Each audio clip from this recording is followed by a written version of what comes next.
They I changed bought the it. logo. I bought it. See it. I bought it. Good move. Good Very good move. Let's see it. See it. And we pulled up. Come on, Kush. Did I miss that? Yeah, you're No, you heard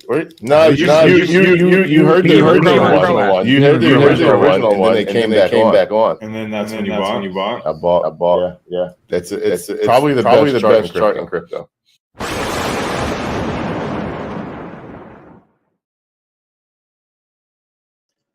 All right, what is going on, guys? Welcome back to episode 12 of Shido Global and Chill Now. Since we have rebranded once again, we'll talk more about that. Before we get into tonight's content and what we're going to talk about here, we are going to go ahead and we're going to play a quick video. For those that don't know, we are officially on iOS. So without further ado,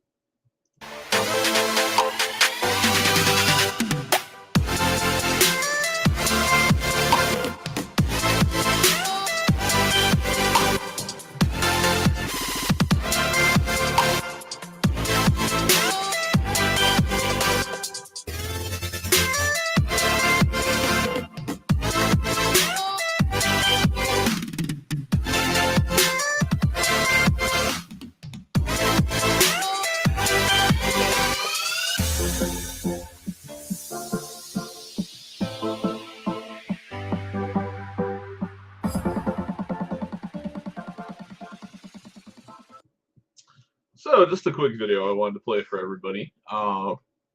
Yeah, we are officially on the Apple Play Store, so congratulations, get excited. It is exciting times ahead for Shido, especially with the fact that we finally got over one of the biggest hurdles we've had, which was getting on iOS. We are no longer on testnet. You can now go, you can download it right off your Apple Play Store and start using it today. In fact, to go with that, we're going to take a look at a couple photos I've got that I just really want to bring home for everybody. So, currently for iOS, we'll zoom in a little bit for you guys here. So, App Store preview at this point, which allows you to see the ratings and rankings for all applications on Apple. We are currently sitting at 32 5-star reviews, which is outstanding. Shido Queen says it best. Absolutely awesome. It's outstanding to see that we're on iOS, we're getting the reviews, we're getting the users. In fact, we're going to look at some of those reviews. We'll pull those up here next in this next slide. And let's just take a look at some of what the user feedback has been. So we got CWP America. Says, finally a wallet I can trust and work with. Everything I need in one wallet. I don't down other wallets, but this one keeps innovating, and the team is always, I can't see the rest of his comment, but probably talking about execution and delivery. 5-star review. Jay Weber, great app for a great product. There is literally not another wallet out there that does what Shido is doing. This is the best wallet out there for your crypto needs. Shido is easy to use, safe, and looks amazing. We've got Jackson402, clean and easy to navigate. Very impressed with the UI. The app is very easy to navigate. Looks like it will be an all-in-one app. Can't wait to see more updates. Definitely will compete with trust. That's huge.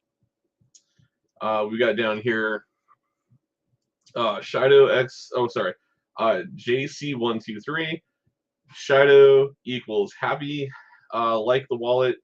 Hands down, loaded as soon as Apple iOS came out. Don't know if you can import another wallet like Trust into it, but it seems to be pretty adequate for everything. JC123, if the event you ever watch this video, just to let you know, yes, you can. You can actually load multiple wallets inside of your Shido wallet. So if you create a new Shido wallet with a new seed phrase, and then go into the wallet, you can manage multiple wallets. You can actually use the memnomics and import another existing wallet directly into your Shido wallet. So that's really, really great to see. We got RHELLAND1, fantastic wallet. This wallet is really solid, feels safe and secure. Setup was very smooth. You can purchase crypto directly through it. All around solid. It is a keeper. We got Mama Jota. Best wallet in bold. The interface is nice and easy to use. One of the best wallets. I really recommend it. Got a couple, 3 more here to finish them out. Ed Brujo says it's simple and elegant. Great DeFi app, simple to navigate around with a nice touch of elegance. Great development teamwork. A Franco 101 app is amazing. The project is here to stay. Check out this awesome app. And then we got O Torres 1 Shadow Wallet, great app, super nice and easy to use. 10 out of 10. So I was really excited to see that. To me, that is really, really, really important that the users are happy that the wallet is executing and doing as promised. Monty says, well, it's investor reviews, so all 5 stars are expected at early launch, to be honest. And that's fair. But even at that, though, investors are going to give both negative and positive feedback. We see it all the time in the Shido Utilities group. If you're not in that group, I would encourage you to join it. And if you have any feedback for the wallet, please drop it there. Naruto does a fantastic job. So does Bacco with getting all that information to the development team and making sure that any actual updates that make sense to the wallet are 100% relayed and sent to answer your solutions. So with that being said, dive in a little bit, take a look at some price action. I do know today's been a little bit of a rocky day. Some people might be feeling it if you're on the Ethereum chain. Right now, BNB, Bet20, you guys are running with the show. So fantastic to see. ETH does definitely need to catch up. So if you guys are looking to DCA or add to your position, now is a really good time to pick up on the Ethereum chain. Overall, we're sitting at 3 zeros, 1014. We are down about 7.89% on the day. Not the biggest of deals. One thing I do want to draw attention to, and this is really, really cool to see. This is props to Shadow Queen for pointing this out to me earlier today. Our rank is now 2,964. We moved up over 600 slots on the CMC ranking. So shout out to Bjorn for doing a fantastic job and getting us ranked correctly. Going down here, you guys can see that everything is now 100% reflecting correctly. Our full self-reported circulating supply is 95 billion. Under 100 billion. What more can you say? It's fantastic. 24-hour volume right now, $352,283. It's up 1.55.44%. So that is really nice to see that our volume is up. You can see central exchange volume is 261,000. Decentralized exchange is 89,000. You cannot go wrong with that. Zoom back out a little bit here. Let's see here. Sorry. We got D Goers in the house. Says no worries, price will bounce back Thursday AMA. Oh, I have absolutely no doubts whatsoever. Price action will bounce back. This is just a little bit of fear in the market. There's a lot of things happening right now. Ethereum's pumping, Bitcoin's pumping. We are going to look at some of that tonight. I'll give you my theory as to why I think the market is kind of acting like it is. We do have the inflation CPI reading that's going to be coming out for the United States on Thursday morning at 9 a.m. I believe it's Central Standard Time. So that in itself has got some people a little bit fearful. Not quite sure what's going to happen with that reading. They're projecting 0.1% on inflation, so they're actually projecting it to be way lower than what the actual read came in at, or what the read was supposed to project, I should say.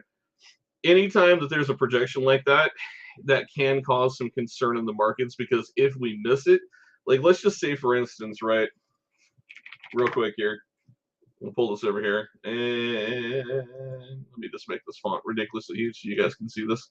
All right, so let's say if the CPI said that it was going to come in at 0.01%, right? And then the prediction says it's going to be negative 0.01, which basically completely washes that out with a 0. That sets the expectation that we're going to be negative, not at a 0, but we're going to be negative 0, right?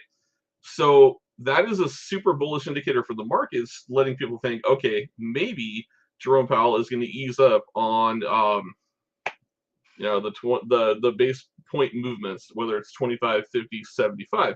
Now, when the CPI reading comes out and we get something different than negative 0, you're going to have a situation where the markets are going to think, okay, maybe there's more pain to come, and it's actually going to retract a little bit. So the projection right now, just so everyone knows, is 0.01. That's what people were originally projecting. That's what the Fed was projecting. Today, Jerome Powell came out with this projection, negative 0.01, which actually takes us back to negative interest rates below zero. The markets reacted very positive to that news because that means that inflation is drastically slowing. Now, if this comes out different on Thursday, expect that there's going to be repercussions in the market. So just be prepared for that going into Thursday, that there's a lot of hopium, but there's also a lot of potential concern if that hopium isn't met. So with that being said, let's move back on to price action. Right now we are at 301014 overall. Not a bad place to be. Take a look at the B&B side of things right now. We are at the 201134. Let's see. We are down 3.2% on the day. Not terrible. You can see we've had a pretty rocky week. You know, it's been it's been a little rough. I'm not gonna lie.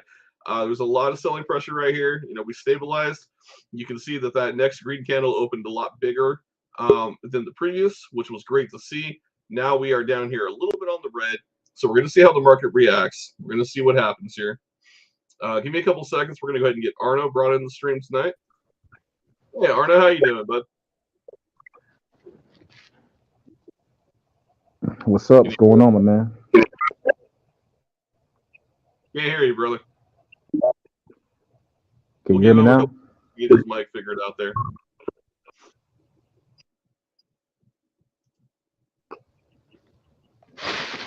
What's up, Can you hear me now? Good, how you doing? Arno, my man, I can't hear you, brother. Oh, all right, try it again.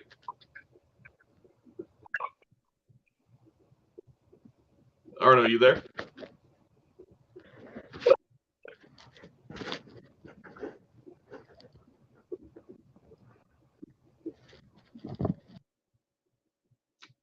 All right, we'll give him a second. Hopefully you guys can hear me okay, mic check. All right, so my headset was acting up, so hopefully you guys can still hear me. Give me a second here.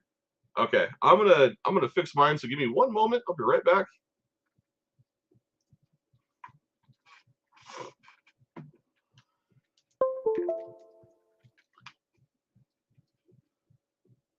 Okay, I'm back. Sorry about that, guys. All right, sometimes my headset has some weird issues, and I didn't hear him come through. So, Arno, I do apologize, buddy. Your mic was working. That was on me. So we'll give him a second to pop back in the stream. Hopefully he gets that message that he's good. Let me go ahead and shoot him a quick message here.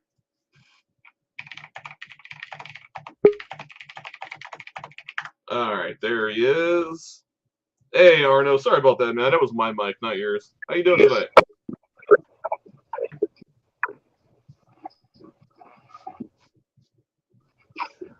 Hello, can you hear me?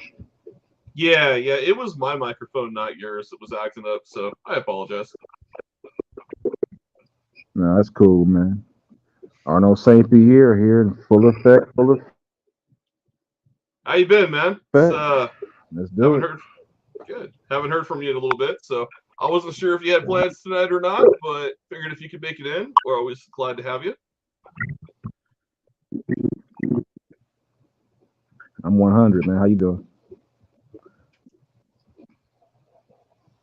You good? Yeah, I'm fine. Can you hear me? Okay. Yeah. I didn't know if you were talking to somebody, so I was waiting. No, man, we're good. Glad to have you back. It's actually a perfect time for you to pop in. We're just kind of talking about the price action that's currently happening with both ETH and BNB. You got any feedback for us with that doji and kind of what you're expecting over the coming weeks here in price action?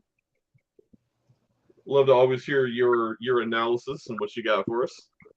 Put her on the week chart for you there.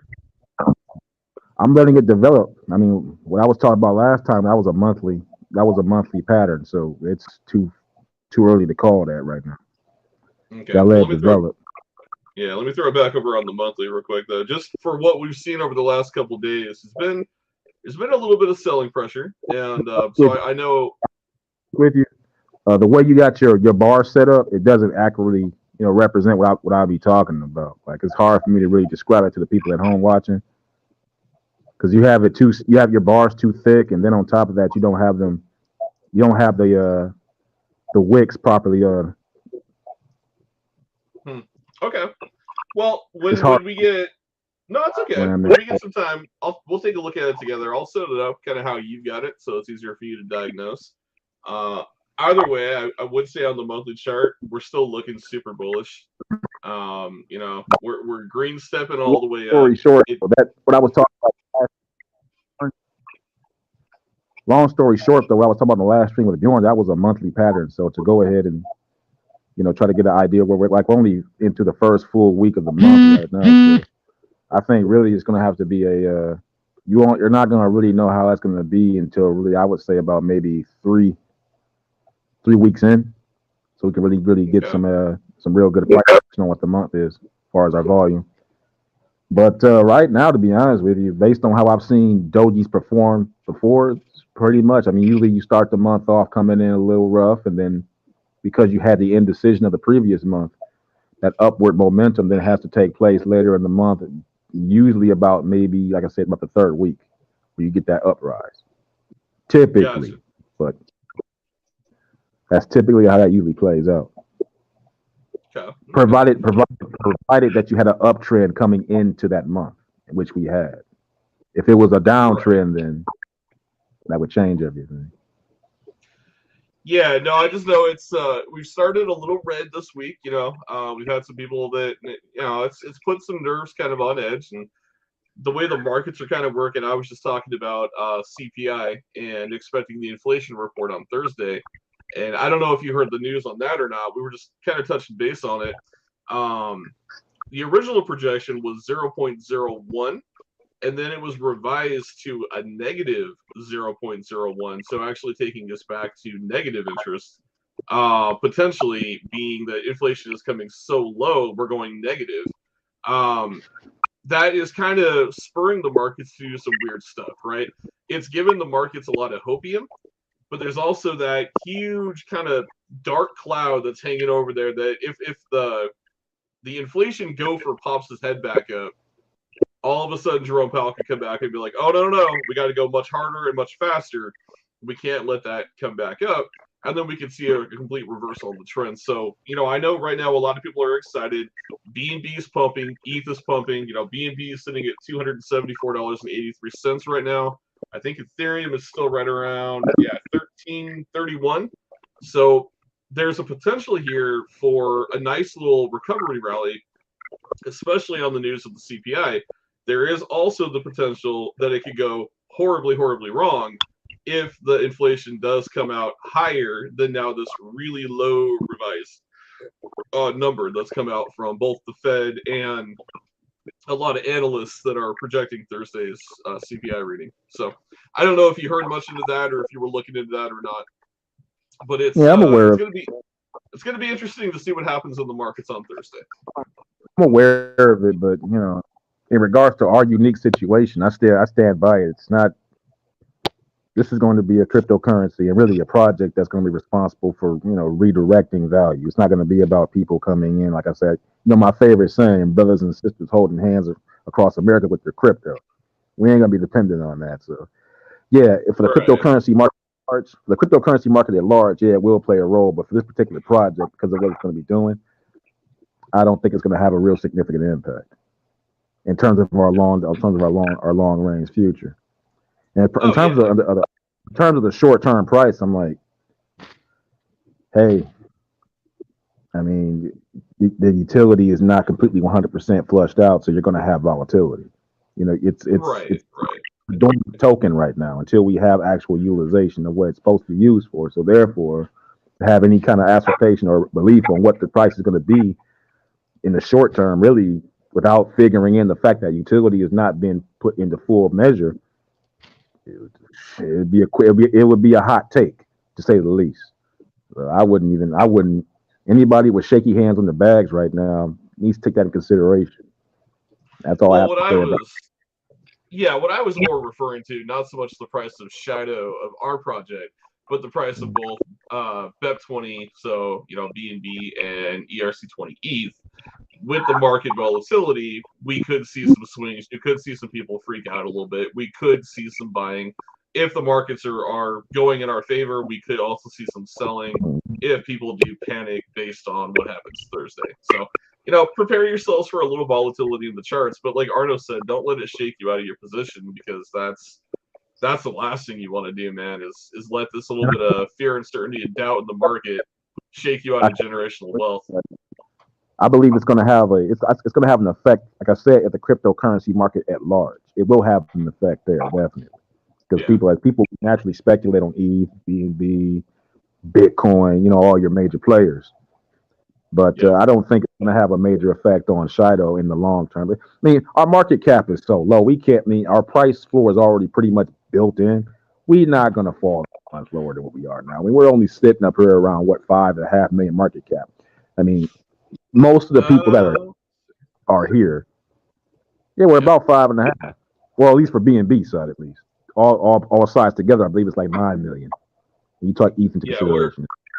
We're about 9 million total. BNB right now, you're 5.46 million. And then on the Ethereum chain right now, we're 4.6. ETH is getting hit pretty hard. Ethereum is holding pretty steady. BNB is holding very steady. Ethereum right now is the one side of our project that is kind of getting beat up a little bit. Yeah. Another thing too, the bulk of the holders are on BNB. You have more holders on that side than you do on ETH. So the volatility there is going to be, potentiality for higher swings. But nonetheless, I still believe that the price floor pretty much. I mean, you're not gonna. I don't foresee us tanking down back to like. Where people talk about, we're going back to sub 1 million market cap.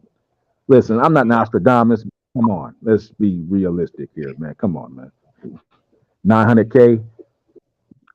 That'll be quite the feat. I mean, that would make guys like me. I'm not tipping my hat here or trying to blow my horn, but guys like me who are holding major bags, that means we would be selling. And guys like me who have been here, who have made big investments, are not going to sell. I mean, I know I'm not. So it would be very unlikely. Sure. Yeah, I don't foresee 900K. I don't even foresee dipping. I don't think Ethereum can dip below 4.4, if I'm being honest. I mean, right now at 4.6, we bounce right off this. We gain the 0, and one buy will bounce us right back to the 301 mark. Right. I don't even see. Right. The price impact on the Ethereum side will be so ginormous that you can move the price with minuscule amounts. Even now, I mean, you don't really have to have that many holders come in to lift that price floor up to back over 5 million. I mean, a couple of guys will do it right now. Maybe just one big buy will do it right now. Somebody comes in with a big, somebody throws 100K in there, boom, you're right back over 500 million. I mean, it's gonna be 5 million. Right. Somebody will do that. So. I mean. And again, I always go back to my original position. Like, people buying the token and holding it is not going to decide the final price for this thing. And the short-term price is just rules for engagement for buying. If you're a person out there who's you're on the fence and you're looking for an opportunity, well, there you go. Right. Weigh your options and weigh your funds, and then come in with and see where the price is going, and go ahead and, as they say, DCA. And get your position and go the distance.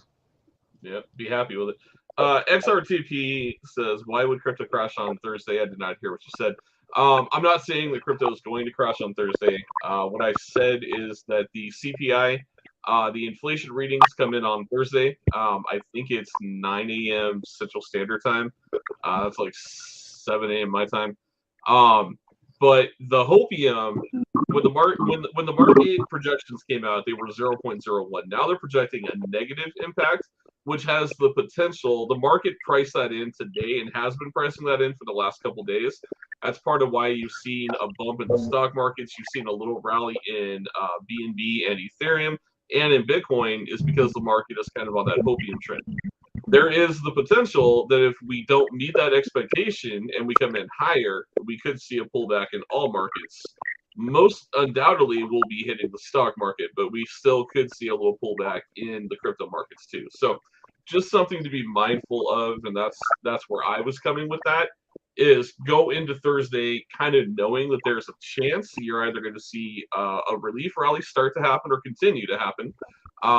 There is rumors that Ethereum could go as high as 1,600 over the next couple weeks.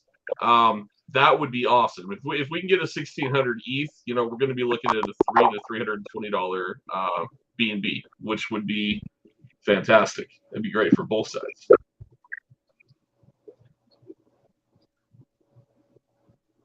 I'm not sure who was fudding BNB, or if you're talking about more of the FUD from Binance. That's just gonna happen, man.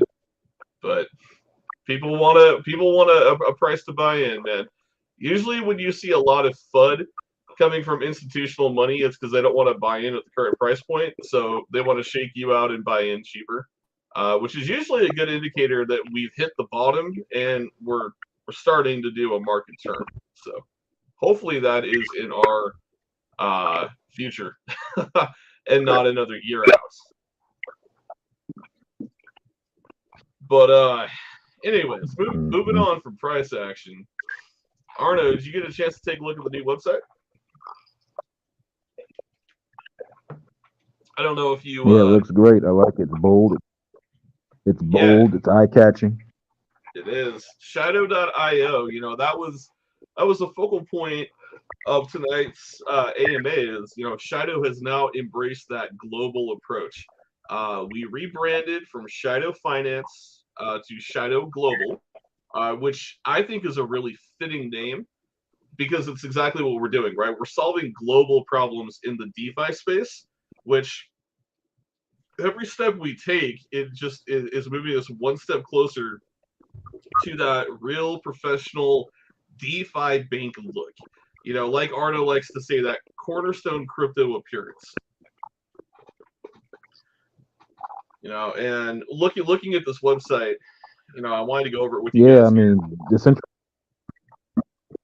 go ahead, Arno. You're good. Go ahead, buddy. When you start talking about the branding of it, Shido Finance, Shido Global, to me, decentralized finance in itself is a global issue. It was always meant to be because it was always created for the world to have their finance completely decentralized in the beginning. That's why Bitcoin was created X amount of years ago. And with the rebranding, I think it's a good vote of confidence for anybody coming in that's going to see this project as it is, and then to know that it's not just about finance; that it's actually about connecting people. So that's what cryptocurrency is eventually going to be doing. It's going to open up markets. It's going to open up all of these third world countries, these countries that have all of these jurisdictions that don't allow them to participate in financial instruments like cryptocurrency. It's going to open up all of these gateways. It's going to have all this money coming in. Remember, I keep telling people this, the global retail market. And what that means, when I say global retail market, that means people around the world who just simply have X amount of money to play with. It's in the multiple quadrillions. Okay, people? That's multiple quadrillions to be able to speculate on things and buy things. Like, people who go out and buy stuff on Amazon or online.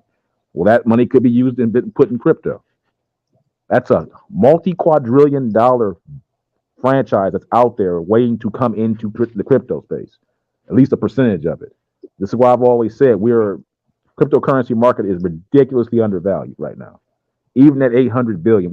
I think we're only 200 billion up from where we were in 2018. From that bear market that I think was even worse than this one, in my opinion. To me, it was worse than this. But that's neither here nor there. What Shido is doing with the rebranding, I think is great. I think it's what's needed. I think anything we can get to make everything sound official, but also friendly, official and friendly to new incoming users is going to be a good thing. Right. No, yeah. And speaking of the global market, we're up 1.13% on the day. Currently 856.57 billion. So, 2018, you were right around 600 billion, 640 billion. So yeah, you're up 200 billion in this bear market cycle, and yeah, this bear market is showing. It's showing a little bit of both 2018 and 2015. I think this one just stands out a little bit more because of the failures of some of the biggest institutions that, like we talked about a couple AMAs prior, people got really lazy and just got kind of used to being spoon-fed on, right? Like, centralization made it easy to cash out your crypto. Crypto was never meant to be centralized. It was meant to be decentralized. That was the whole point of crypto. And we got lazy. We got used to the ease of access of taking our crypto, transferring it to a centralized exchange, and transferring it right to our checking account. When all these big institutions started crashing around us, it really opened the eyes to why DeFi was so important. And I couldn't think of a better time for that to happen because it was right when Shido was doing not only the rebranding from Shido and the Ninja, but to Shido Finance, and really starting to pump out, its utility and market to a degree, its utilities, and there was no better time for that to happen than when it did because of the failures of centralized exchanges. It really makes us stand out as that one-stop solution, that solution to what everybody is trying to figure out, and that's fiat on and off ramps, ease of access, moving your crypto, getting new money into the market, like you've talked a lot about, ease of access to come into crypto, and then of course ease of access to get paid and take your crypto into fiat. So removing the friction. Remove yes. the friction, the money comes. That's in every walk of life. Every walk of life is that way. Yeah, absolutely. Once I tell you all the time, when we have Joe and Steve working at the graveyard shift at 7-Eleven buying crypto, that's when you know it's too late. That's when you'll know. When they're at 3 a.m, punching in on their iPhone, boom, boom, boom, they're buying X amount of tokens, like it's nothing. That's when you know it's too late to invest. Well, that's when you know the 1,000x opportunities are gone. Well, that's what I mean. Too late to invest. I mean, for as life changing money. I mean, at that point, crypto should be in the multi-trillions of dollars. At that point, when you got those guys buying, they're just sitting there. They're speculating on every little token that comes through, and they have zero friction to get into, and they're not even in America. They're like in some country that that has like real stiff financial laws, and they're still getting into crypto with ease. That's when you know it's come of age. Yeah, we're definitely nowhere near there, so no fear at this time. But get a bag before it is too late. Because this, not financial advice, but kind of, because Shido's not going to sit around at this market cap forever. If you guys think that Shido on the BNB chain is going to sit here at a 5.4 million market cap when all of these utilities are fully flushed out, or that it's going to sit at a $4.6 million market cap on the Ethereum chain, you guys are ludicrous. Like there's just no way. There is no way that this project sits at these price points for much longer. I mean, we're coming to a point real quick, and we're going to talk about that here in a second. I don't know if you have pulled up the exchange, the DEX or not, and if you've looked at Shido DEX, but I've got it pulled up here on the screen. And I wanted to kind of just take a look at a few things with everybody. But this is probably the most beautiful exchange I have seen in DeFi ever. I mean, this thing looks top notch. And operation-wise, ease of access. I mean, you got your swaps right here. You got your limit orders. You got your P2P. You can go up here. You can add in the charts if you want right there. So you can do your plotting. You've got all your tools, all your indicators, everything you need to see. You got your perpetuals right next to it. You can go simple mode, classic, limit orders, or P2P deer. Down here, one thing that I thought was really cool is you got your trade history. So it'll show what exchange if you're trading from or swapping from.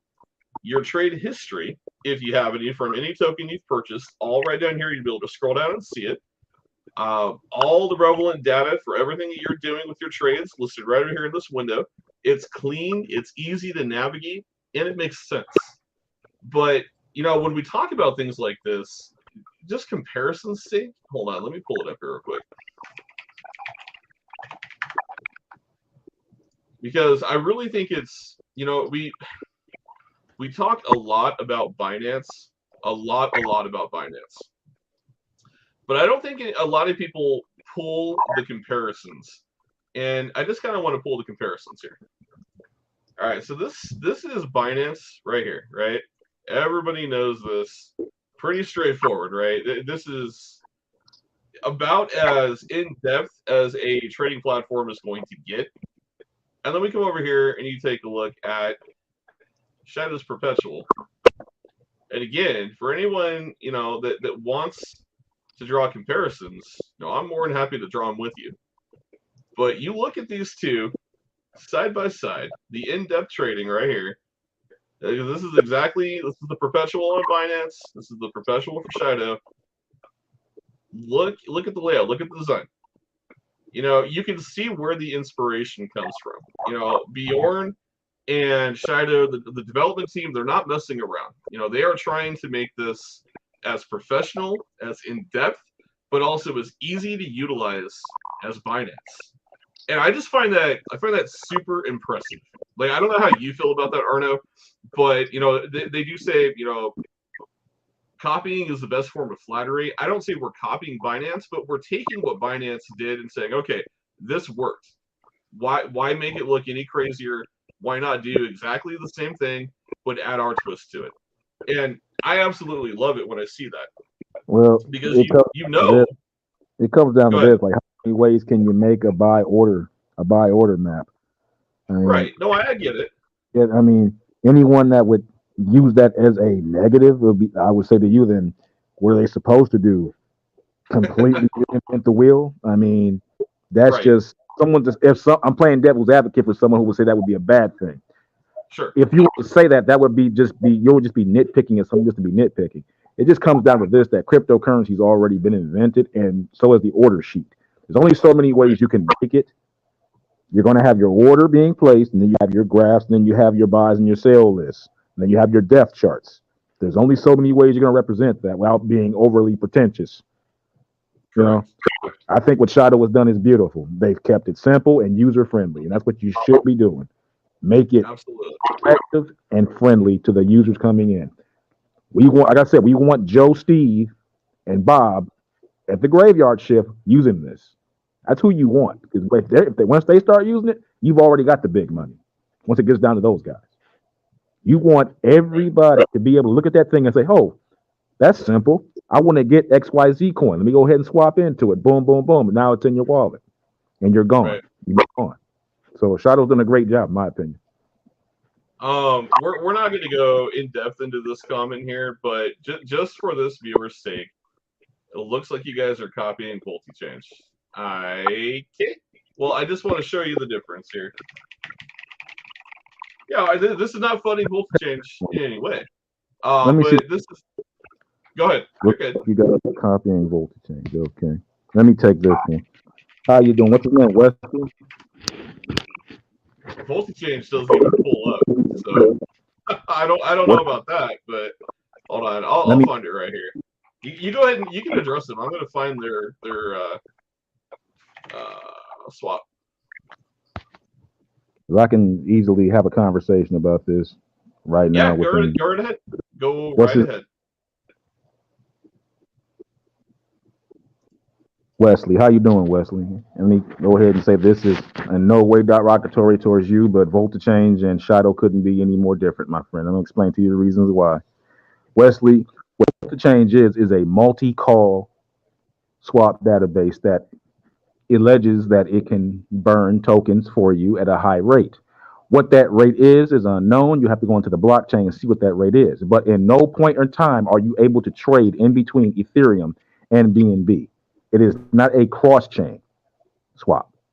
Cross-chain swaps essentially are when you are able to swap in between two contracts of differentiating blockchains at light speed with zero friction, to where you as a consumer don't have to pay any extraordinary fees in lieu of the swap that you're doing.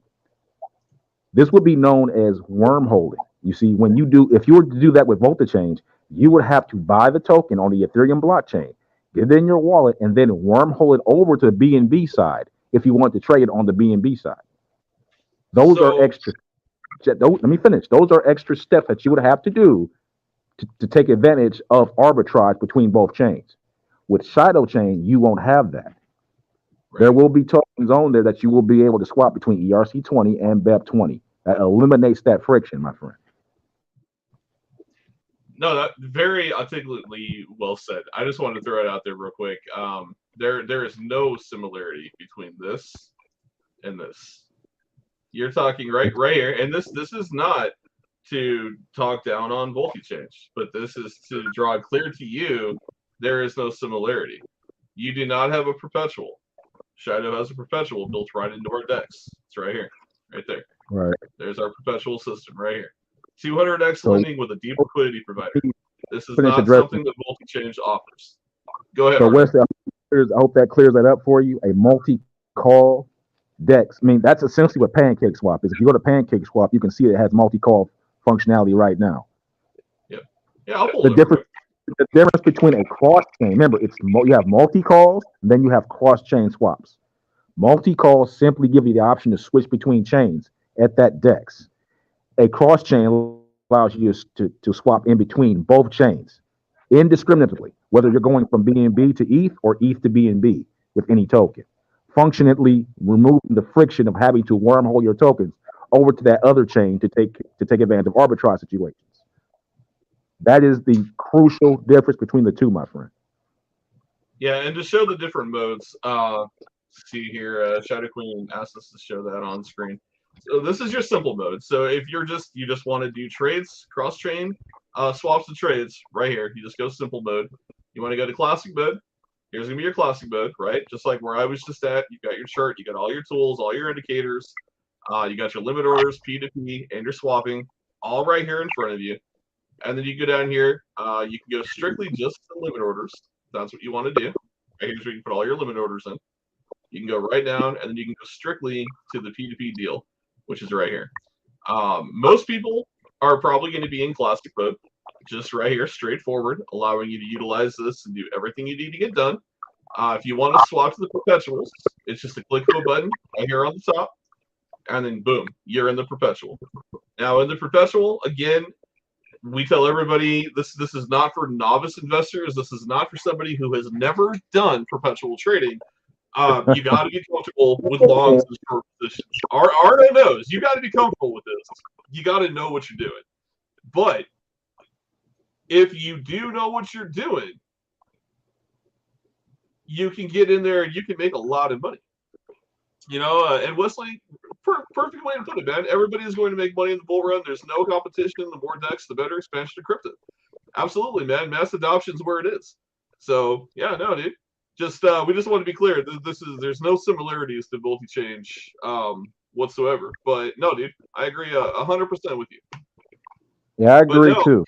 I believe. Let me go ahead and answer this too. I agree with you too. But there will be different avenues. There are different avenues for price growth in crypto. One will be popularity. One will be utility.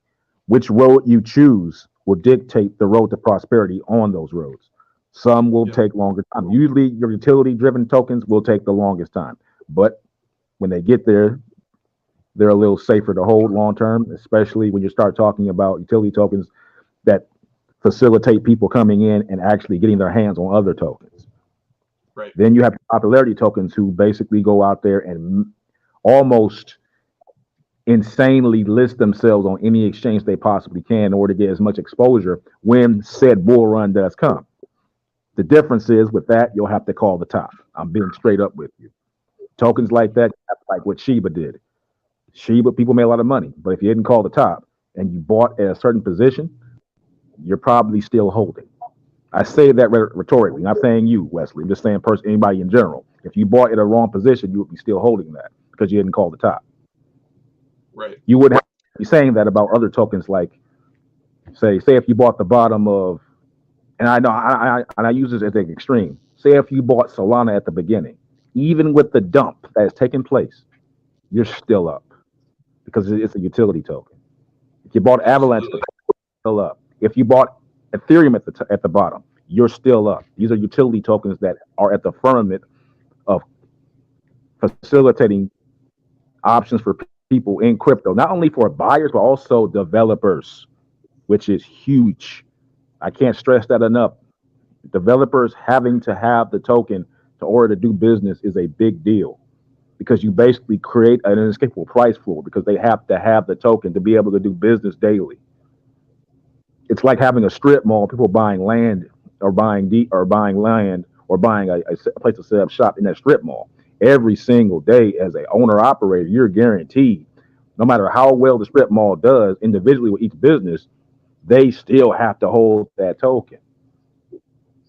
That price for it is legitimately basically being held up by definition of the lifespan of those projects. Well, it goes back to kind of the conversation we had about the people that are still making videos on XRP, that think XRP is going to go to this ridiculous price point, $10,000 or more, right? The early investors, you don't see them making YouTube videos anymore. Why? Because they're out enjoying their life, right? It's the people who bought super late, bought the top, that are holding the bag and going, well, will it go to $10,000? You see them making YouTube videos every single day, right? Because it's hoping. They're hoping a miracle happens.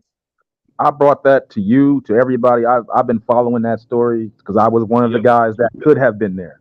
That's why I bring it up.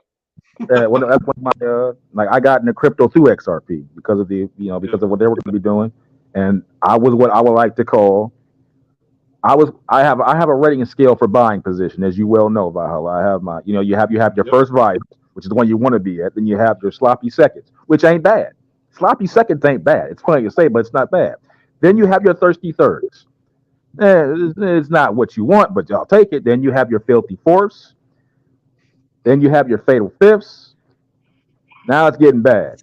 Then you have your sinful sixths. And then you have your suicidal sevenths when you just want to just kill yourself. You're buying this. You shouldn't even be touching it. And then at this point, this was given by my man Jimmy. Hateful eights. I consider myself an XRP buyer, a hateful eight buyer. I didn't know any better. I bought 5,800 tokens at a price of around 18 cents. So I got a new one. XRP for you real quick. XRP was fractional. Okay, people? At one point, you're talking about what? 0.1 for years, from 2014 all the way up to 2017. Here I am coming in 2017 buying an 18-cent price. You tell me, am I late? You're damn right I was late, but I didn't know any better because I was new to the game. I was new to crypto. I didn't understand the numbers then. You're sitting back. Let me finish. You're sitting back. You're watching all these videos. People talking about, XRP going to $589. XRP going to $5,000. You're thinking, okay, man, if it goes there, I got this much. I got this much. As you begin to crunch the numbers and you learn the history and you understand how numbers really work just on basic math and you get smarter, you start to realize that the bag that you're holding, these guys that were here before you are probably laughing at you because you just secured their last million when you came in from that 18%. So the people who are buying all these tops and everything, holding, essentially, those are the people who basically kick off your recovery because their bags are the ones that are holding the floor that we have now. When that new money comes in, their money recovers, and then you get the push-pull effect of, should I put in more or should I sell and take and get my money back?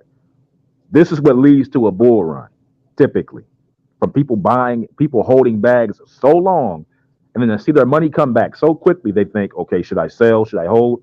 Usually you're going to have people put more money in, and then you have people coming in on top of that, and then we go to another level. That's usually how it works. So all I was going to add to your scale, and I didn't mean to interrupt you there. We have a new one. We got a ninth option, right? We got disrespectful ninths. You should be disrespecting yourself when you're buying at the 9 level. You got disrespectful ninths. No, call it nihilistic ninths because you just don't even care. Nihilistic ninths. Rhyme too.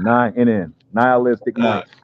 All right, I like it. I like it. Nihilistic Knights. We've taken it to a whole new tier, man. I'm telling you, when we get to Nihilistic Knights, and we got people still buying Shido, I'm not going to be up here talking to you about your Nihilistic Knight. I'm going to be on a jet ski in Europe somewhere.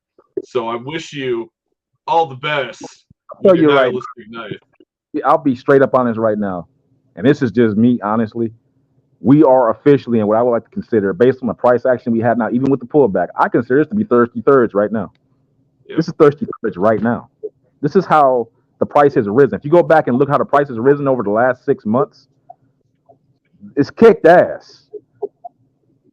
If you were buying Shido after September, good God.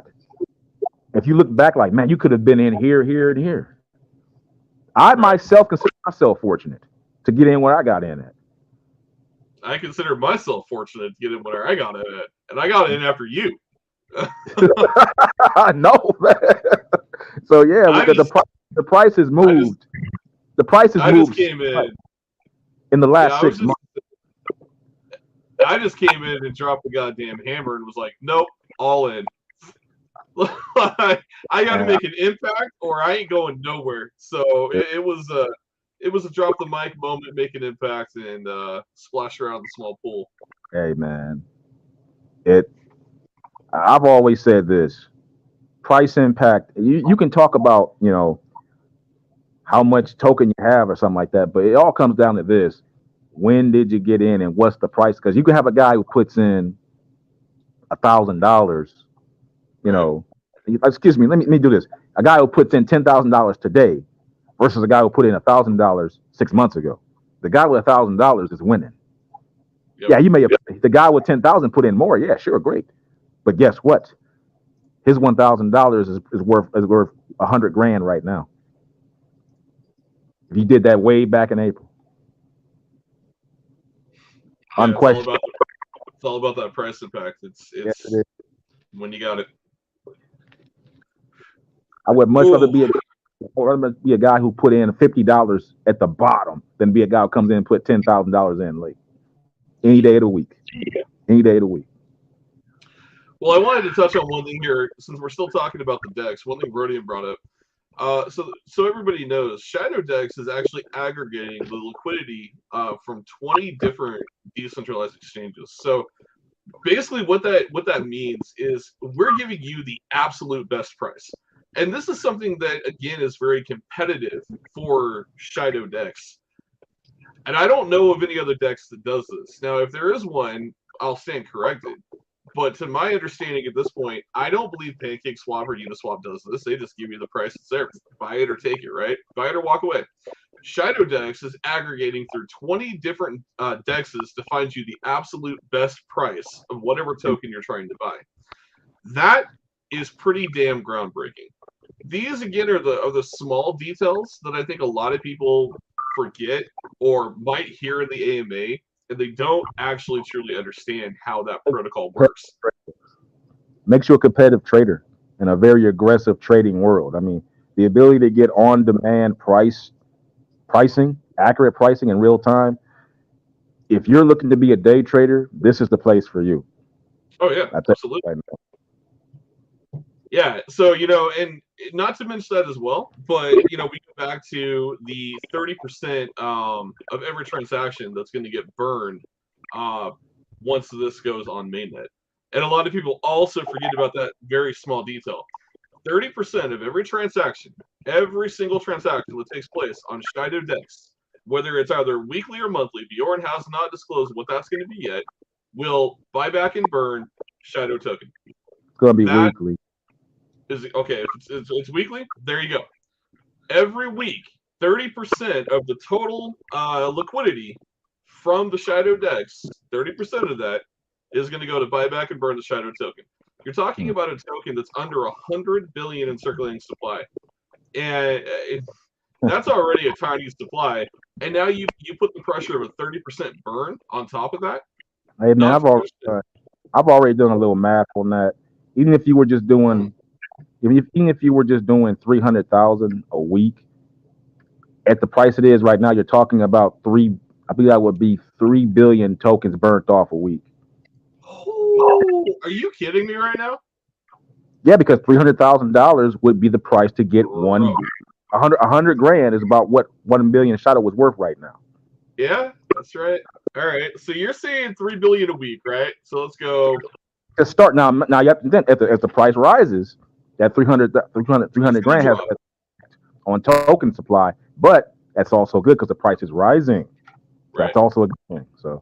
So you're talking roughly 12 billion tokens a month. If we extrapolated that by 12. I hope people are following along with this. Remember Right, the price rough. I mean, it's roughly around 1 billion tokens are roughly around 100 grand right now, roughly. Yeah. About 100 grand to get a billion tokens. Right. If Shido is giving you 30% of volume, let's just say it's 1 million a week, 30% of that is going to be about like 300 grand, roughly. Should be. So let's go back to this real simple algorithm here, right? So let's just say roughly about 12 billion a month. We times it by a year. That's 144 billion tokens that have just been burned. Yeah, but I want people the idea of where the money's coming from. Because if you get just 1 million in volume a week, you take 30% of that would get you about 300,000. Now, obviously, we can't burn more than our max supply, and this goes back to what we were just talking about. That this is going to drastically start to shrink down. But if you're just looking at this math right here, that in 12 months, at 12 billion a month, you'd burn 144 billion tokens. I mean, that's your entire supply. Obviously, that won't happen. We can't skip that. We have to talk about the volume per month because remember, this isn't fixed. If it's just 1 million, it's 1,000. What if it's 10 million a week in volume? Right. So now you're talking about $3 million. See what I'm getting at here? I get you. So let's just say on the rough estimate, let's just say we only burn 900,000 tokens a month. 12 months. I mean, that's not that much, man. That's not that much, but still. And I don't expect it to be that low. I mean, 900,000 tokens a month. That's like what, $50 right now? I think something like that. Maybe? Yeah, that wouldn't be right. Well, come on. I'm trying to kind of like just a guesstimate. All right, let's just say. That's why you should just that's why I always start with the volume and then work my way backwards. Yeah. Easier. You take the volume, then 30% of that, then you can get your tally. Right. Easier. Right. So, but right now I'm not going to do that with our current volume because our volume we don't have a lot of volume. So. Right. That's what I'm saying. We get $1 million of volume in a week because I expect us to at least be getting that once we get everything fully flushed out. Yeah. Man, this is without the blockchain, mind you, Valhalla. This is without the blockchain, brother. So we just get 1 million in volume, which I fully expect. I mean, 1 million a week ain't a week, Valhalla. A week ain't shit. Oh, I know. You got people in a day. So that's 300 grand just to buy back the token and burn it off forever, people. Well, let's look at that, right? We're talking about volume. So let's go over here to CoinMarketCap. Let's just take a look. So let's go into the number 20th DEX right now. Is doing $10,034,531 a day in trading volume. That's your number 20th DEX. They're down 29.76. Your Sushi Swap is doing 11 million. Let's see here. Uniswap is doing 36 million. You got Pancake Swap at 83 million. Mm-hmm. Uniswap V3. Oh, I'm sorry. Hold on. Uniswap V2 is doing 36. Uniswap V3 is doing 668 million. So let's just go with that. All right. That's your number 2 swap. I can easily see Shido and the Shido DEX being easily up here in the top 10. Easily.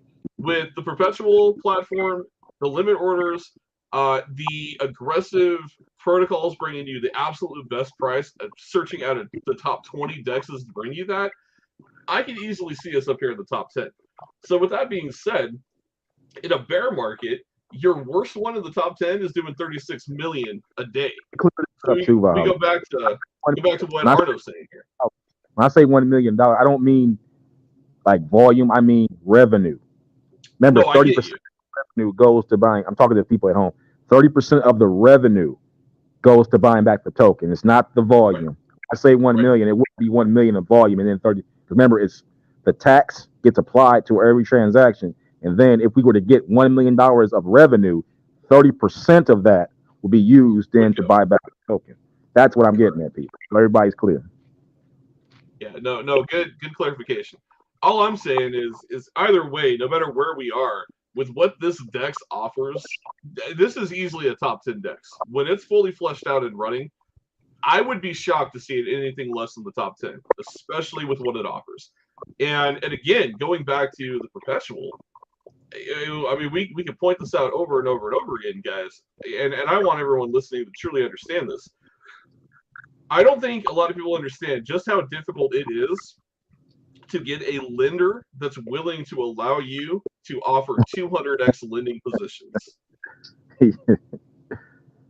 You have got to understand the amount of trust that is coming to Shido to be willing to back them as a lending platform for 200x lending positions. Guys, you don't find this hardly anywhere, let alone the fact that this again is on both ETH and BNB to start, and we can add more chains for the Perpetual at our leisure. So understand, you can long and short 200x positions on BNB, you can long and short 200x lending positions on Ethereum, and who the hell, you might be able to do it on Solana, Kronos, whatever other chain in the future, even Shido chain that they add to this platform in the future. That is super, super bullish. And give people, I want to give people a little homework to do. If you're interested in learning more about this, everybody listen closely. Everybody look up cryptocurrency collateralized loans. Yep. Read up on that. That will give you everything you need to know about trading perpetuals. Cryptocurrency collateralized loans. Read up on it. It's wild. I mean, it's, as Arno has put it 1,000 times on our AMAs, it's like Las Vegas. It's Las Vegas. You got a bunch of people coming out here throwing money around, looking to place a bet. Yeah, you get your call, they come right back in. Oh, I missed it. Let me put some more money. Let me double up. What do people do at Vegas all the time? They chase bet. They lose a little, come back in, double up, get an even bigger position. Lose up, double up, come back. You're gonna have some whales coming in here. You know, I could see a group of like 5 guys hanging out. Hey, let's all play a game. Who can make the most today? I'm gonna go ahead and long Bitcoin. Okay, I'll short it. We'll see who wins. You know, they'll play a game with each other. They do stuff like that. When you're rich, you do stuff like that. You just go in there and you play games with the market because you got money to waste. Yeah, I mean, when you're sitting on millions, you don't really give a shit if you lose $400,000. I'll put 50 grand in. Let me go ahead and pull a 50 grand position into Ethereum today. Go ahead and see if I can long it. Okay, I'll go ahead and short it. We'll see who wins. Winner buys the beer. Loser buys the beer.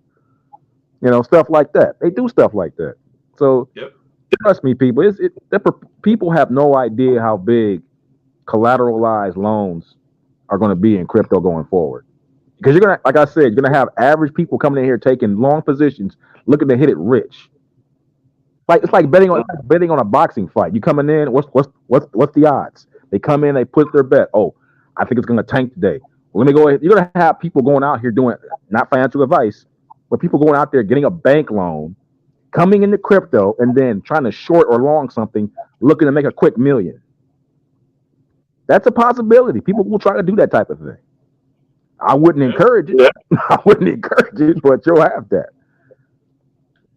I definitely wouldn't encourage it. Again, I don't even encourage anyone using this unless you truly understand how to long and short, because you want to talk about playing with fire. Man, this to me, I'm going to give you my analogy.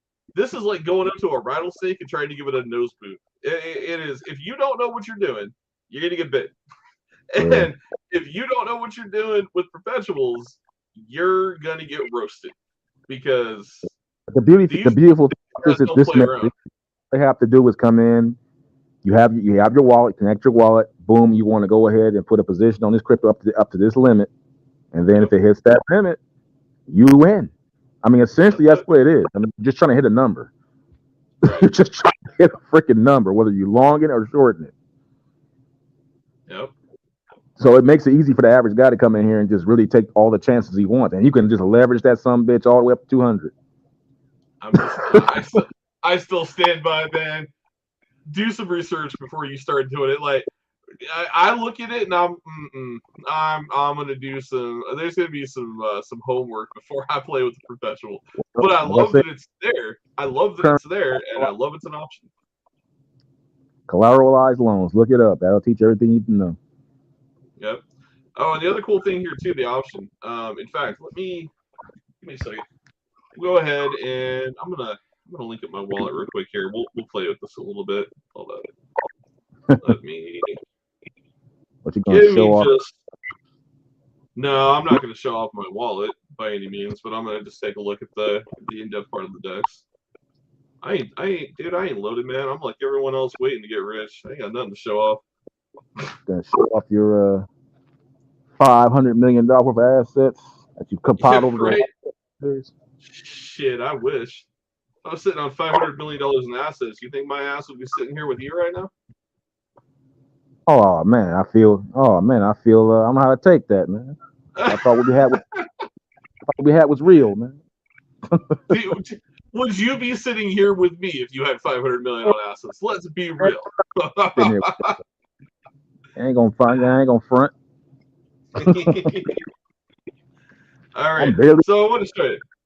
So this is kind of cool here. So the other thing where you can just add how easy it is to go in, right? So we're right here. We want to do some swaps, right?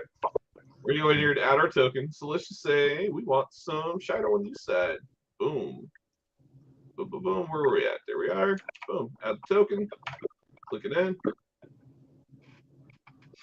I didn't connect, so I don't know if it's going to let me do the add token part, which it might not unless I'm connected. Yeah, it's not going to unless I connect. And my wallet was giving me a little bit of a finagle issue, so hang on a minute here. It always does this when I try to do something cool. Let's see if it wants to work for me. Could just make a dummy wallet preparing for this, you know? That way you don't have to, just in case. Yeah, well, this was spur of the moment decision. So, that's all right. I was going to show it off, but it's no big deal. We've got, there's plenty of people trading it. They can tell you and show you all the cool features to it. I will go over some of the basics here. Everything that you need to customize, right? Got your gas capabilities right here. You can set it to market, aggressive, or your own custom way. So if you feel like you want to set it to 49 and you don't want to miss a pre-launch of a token, you know, you can do so. Slippage tolerance, all that good stuff right here. Compatibility mode, always kind of cool. You can turn that on or off if you want to. Shows you your liquidity sources, all the custom tokens that you've added. So if you've added any custom tokens, they'll reflect right there. Just all around, man, I'm really impressed with the way that Shido has brought this dex out to the forefront. You know, it just looks super clean. It's easy to use. There's nothing complicated about it.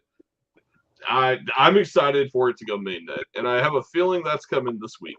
So, you know, as far as I understand from everything from Bjorn, is all the protocols are in place. So, has the burns already set to go, aren't they? Everything is set to go when this thing goes live. So, right. Yeah. Everything with this. I'm ready for the burn. Really, right. I think the biggest movers of this price in the beginning will be the burns and the developers buying the token for Shido Chain. That is my belief. Right. I believe that will be the biggest mover of the price in the early. Rhodium says short $10 with a 200x lending position. $10 for Bitcoin. Well, you can't short a price worth of Bitcoin. You have to actually short the entire price, I guess. Yeah. Like I said, playing with fire. Shido Queen brings up a good point. They're integrating a burn dashboard. So yes, there will be a dashboard added to this as well that you'll be able to go to and actually see the weekly amount of tokens that have been burned. So you won't have to go to the blockchain to calculate it. You'll be able to see it right here, and it'll be updated in live motion every week when we do a burn. So yeah, that is super cool. last week. Yeah, said Bjorn talked about that last week. Yeah, so that's going to be great. Yep. I think like I that's said, kind of. But I just want to go back to that calculator. Man. We can do some more of that burn math. I want to talk more about that. So I really want to hammer that shit. Yeah. What you got for me? Just more of the same. Let's just go back to what we were talking about with just because by my math, just at $1 million for revenue, you're talking about burning off with the price we have right now. That's 3 billion tokens. Right. So essentially, it's 3. That'd be 3 times 4. 3 billion times 4. 3 billion times 4. That's 4 weeks. If you were just to average that. Yep. So but that's 1.2 trillion. 1.2 trillion. 3 billion a week. Yeah, hold on. So hold on. 1.2 billion. That's 1.2 billion. Oh, there we go. So it wasn't right on that. So 12 billion. Yep. That'd be 12 billion a month. Now, let's just say we just stay, and it's not gonna stay that way. It's impossible because there's no way. Just look right there. If we just did $4 million of revenue for the contributors in a month, that's how much we would burn off in 1 month in $4 million for revenue, with 30% being taken from that 4 million to burn off the token. 12 billion. That would take us down to from 95 to, I believe, 80. Well, we're 95. Hold on. Let me get the exact. Let's do this. Let's get our exact. Hold on. We're gonna get our exact tokenomics. Just take 12. Right here. All right. So we have on both chains. If we're gonna calculate it, let's calculate it right. So on both chains, so there's 47.3 and 48.3. Okay, so there's 95.6 billion total. So if we took 12 billion right off the top, that takes us down to 83.6 billion. Yeah, no, 83 billion. So off the bat, month, man. That's 1 month. Now that's if the price was to stay the exact same, which it won't because transactions, burns, that price, that impact against the token supply is going to get lower and lower because the price. Now, if the revenue goes up along with it, then you have the same pace. So if the price, say if we get to a point to where the Shido's price now to get that same 3 billion tokens is more than 100. That is more than 100 grand a piece for each. Then if the price goes up and the revenue goes up, then that means the percentage against that revenue is more to purchase more tokens, effectively taking the price down even more. Excuse me, the token supply down even more, and raising the price up higher. So it's going to be a lot of things pushing and pulling against each other, but essentially what you have is a price squeeze. That's what you have. Yeah, and to add to it, so let's just say if we could hold 12 billion for 3 months straight, you would be looking at 59.6 billion circulating supply. Yeah, if you had 12 billion. Right. If the price was to stay flat at 3 zeros and a 1, yeah, but it ain't gonna happen that way. Price ain't gonna. Right. I know. So let's say this then. So if we're 95.6, right? That 12 takes us to 83.6. And let's just say month 2. Let's say month 2 we burn. Let's say we burn 4 billion. I think that's pretty conservative. You burned another 4 billion off. Oh, what am I doing? Hold on a second. All right, you burned another 4 billion off that. That drops you to 79.6. That is still insanely bullish. If you're even if you're only dropping it by 4 billion a month or even 2 billion, if we can get that first big 12 to hit off that, that 95.6, and we do a 12 billion. I've been playing with these.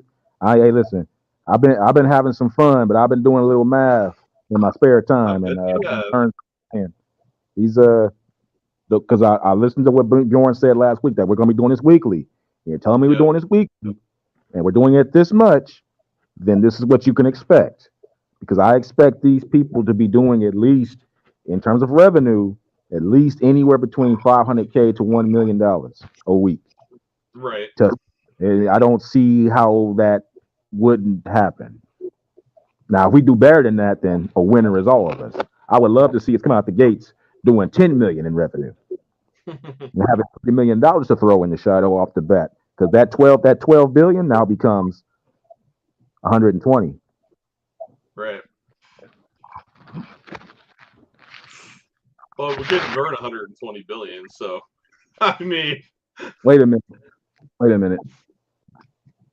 You're right. Nah. The supply's only 95. Jesus Christ. I don't think we could even do it. That would be the saying. That would like, price squeeze. Jesus. Welcome to $50 a Shido token. Done. God damn. Hey, Enter is all of us, man. Like I said, we can't. I mean, obviously, I don't think that's going to happen. It's going to take some time, but it would never. Yeah.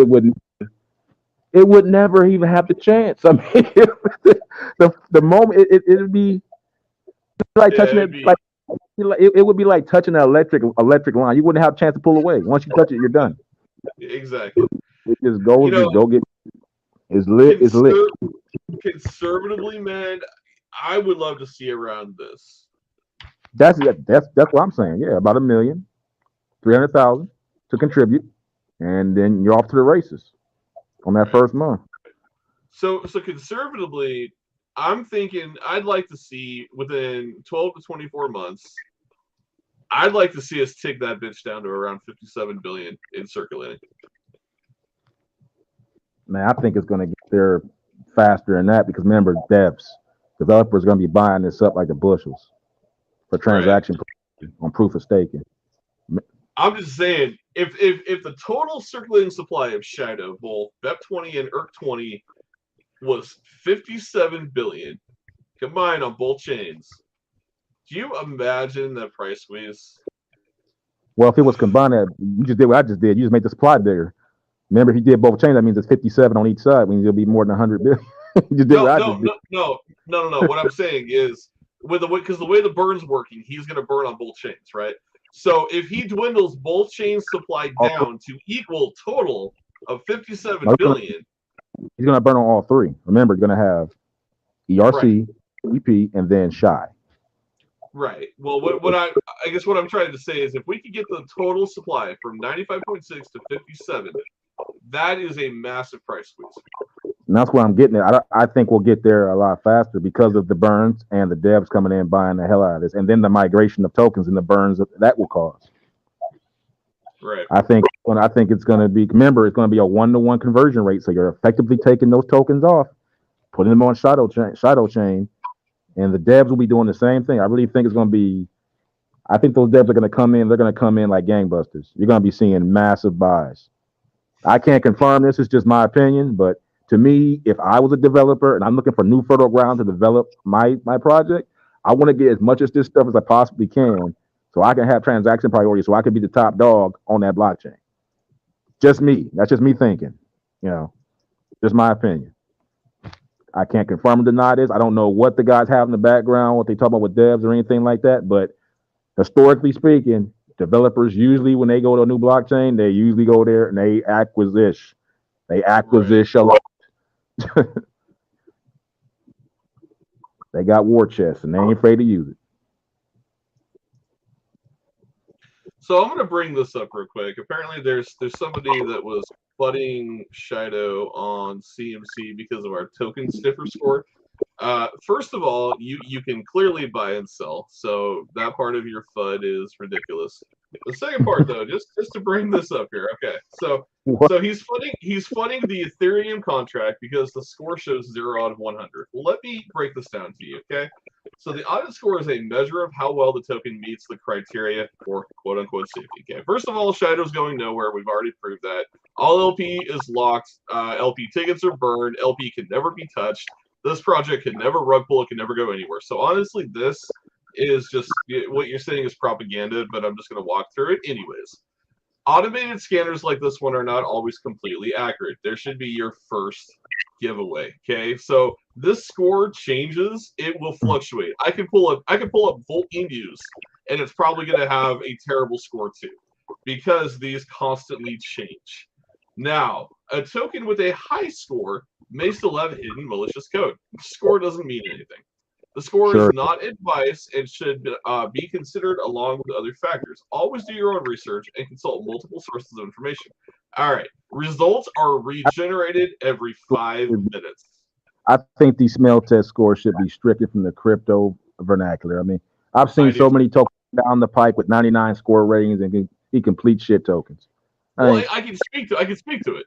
I put $600 in Stellaris and I got rug pulled. The dev just walked away. Had a 90 out of 100. The score means nothing. Nothing. So hey, you know what? I learned a valuable lesson, right? But I token sniffed it, so it must have been good, right, bro? Doing the dungeon plays. The dungeon plays. So let me walk through. Let me dispel this FUD real quick. Okay, so first and foremost, you said you couldn't sell it. Well, you're wrong. I was going to say another word, but I'll be nice to you.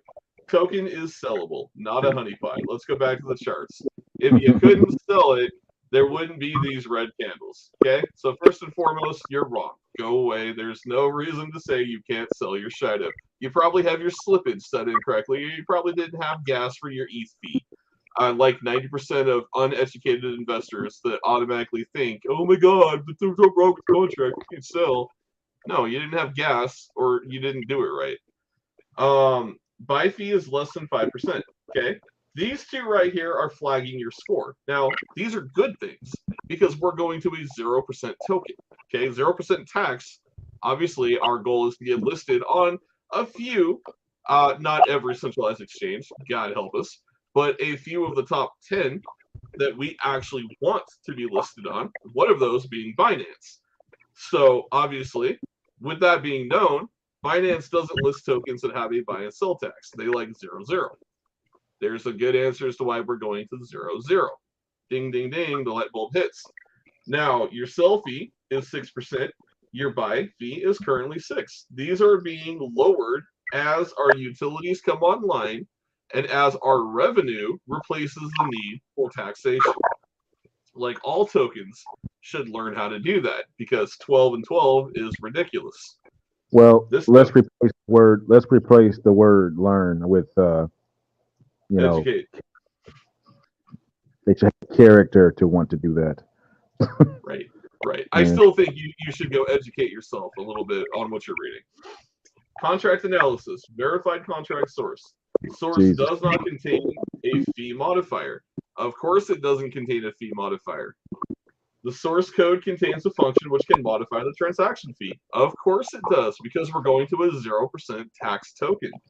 Ownership is not renounced. Of course not, because if it was renounced already, we couldn't go to a 0% tax token. Owner creator wallet contains less than 5% of circulating token, which is a good thing. All other holders possess less than 5% of circulating token supply. That is technically a good thing. What's up? I'm going to play devil's advocate, because everything you're saying here is, I know and you know this, but what they will say is, well, how do you know it's going to go to zero tax, bro? Like, because you're creating an argument for that. When you say that, the natural rebuttal will be, well, you don't know that. You're not one of the dev team. That's why it's important that you vet projects instead of making snap judgments, which brings us back to the original point of why we're having this discussion. Exactly. Hey, invalid point. Invalid point. But I would also say that I'm in the devs DMs and I do know. So when I tell you it's going zero tax, it's going zero tax. But from this point of view and their bias, I'm playing. Yeah. Oh, I get it. I get it. I would just say I will 200x long, or you can 200x long me that, and I will short you on that we're going to go to a zero tax, and I'll win. I had to throw it in there. Adequate current liquidity, of course. There's 149.9 ETH in the Uniswap V2 router. Yes, it did not start with adequate liquidity because it was grassroots run from the beginning. We didn't drop a bunch of ETH. A low amount of liquidity was deposited after creation. Absolutely, because again, it was all organic growth. Or BNB creator. Exactly. Owner creator wallet contains less than 5% liquidity. Yes, so that is a good thing. The point here, guys, is when people are fudding you and trying to call out a project, 9 times out of 10, it's because they don't want to see it grow, because they know one of two things. The holders in their current project will see this project and go, the grass is definitely greener on the other side. I'm going to go over there and make some money. Exactly. But they don't want you to do that, so they're going to do everything they can to foot it because they don't want to lose investors from their project. That's how this game is played. Character politics, man. I mean, you see it all walks of life, entertainment, political world to the business world. They see the number one thing is going to get people to want to take. And I've said this, you know, I've talked about it ad nauseum.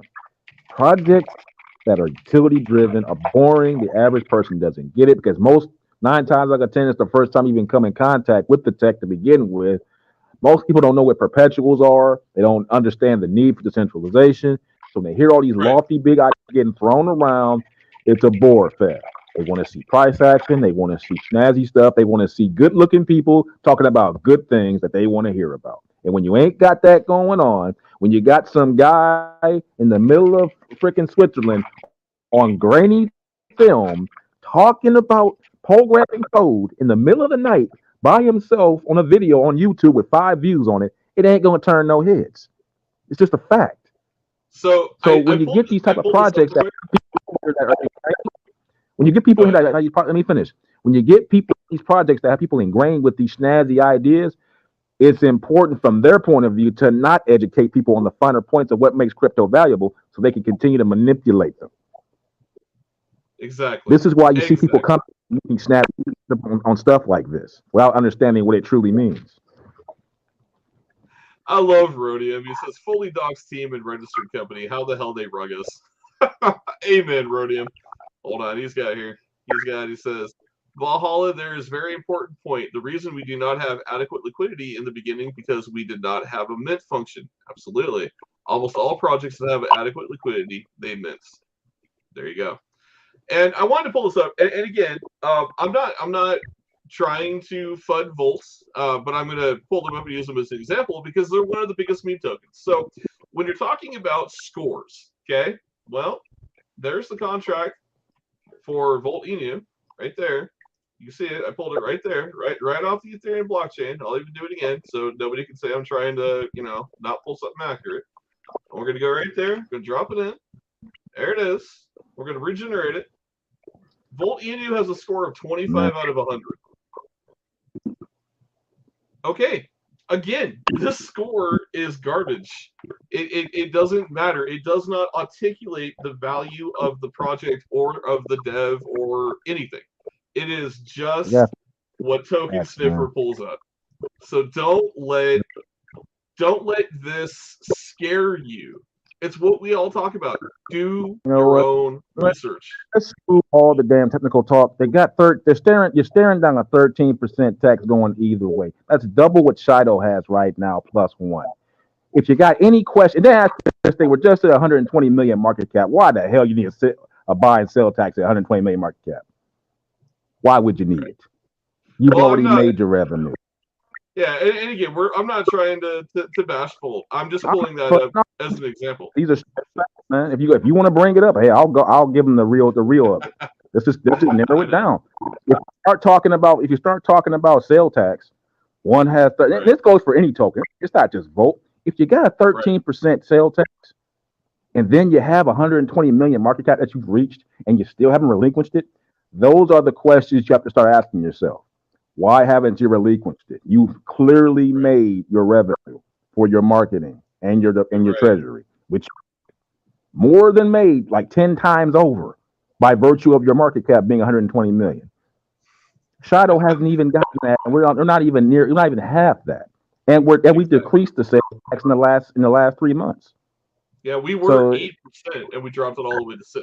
So that doesn't even hold any water, man. That bucket has so many holes, it won't even make it back to the barn. You won't make it back to the barn when you fill it up. Yeah, I just wanted to pull up. Nothing burger. No, you're good, man. And I don't know that it was a Volt member that was flooding Shido on CMC. I'm just pulling it up and saying, hey, look, like to draw a comparison, Volt is the biggest meme token in the crypto space. So if they have a score of 25 out of 100. It obviously should tell you that Volt's not going anywhere. So the score does not dictate the value of the crypto. Just DYOR. That's all there is to it. Dred Montez down here. He says, when can I sign up to be a validator? I believe that's going to be I part saw of the that. roadmap that with Shido Chain. Yeah, we'll hit on that. We'll hit on that before we hit on what I was about to talk about. So let's go to Shadow Chain real quick. Let's go down here. Let's pull up the roadmap. The website has changed. Oh, here it is, right here. Okay, so he just included on the bottom. So Shadow Chain is set to launch first half of 2023. So we're already in the beginnings of 2023. So it's coming soon. It's coming real soon, Montez. Now, get excited about it. But right here, so you got Shadow Validator DApp.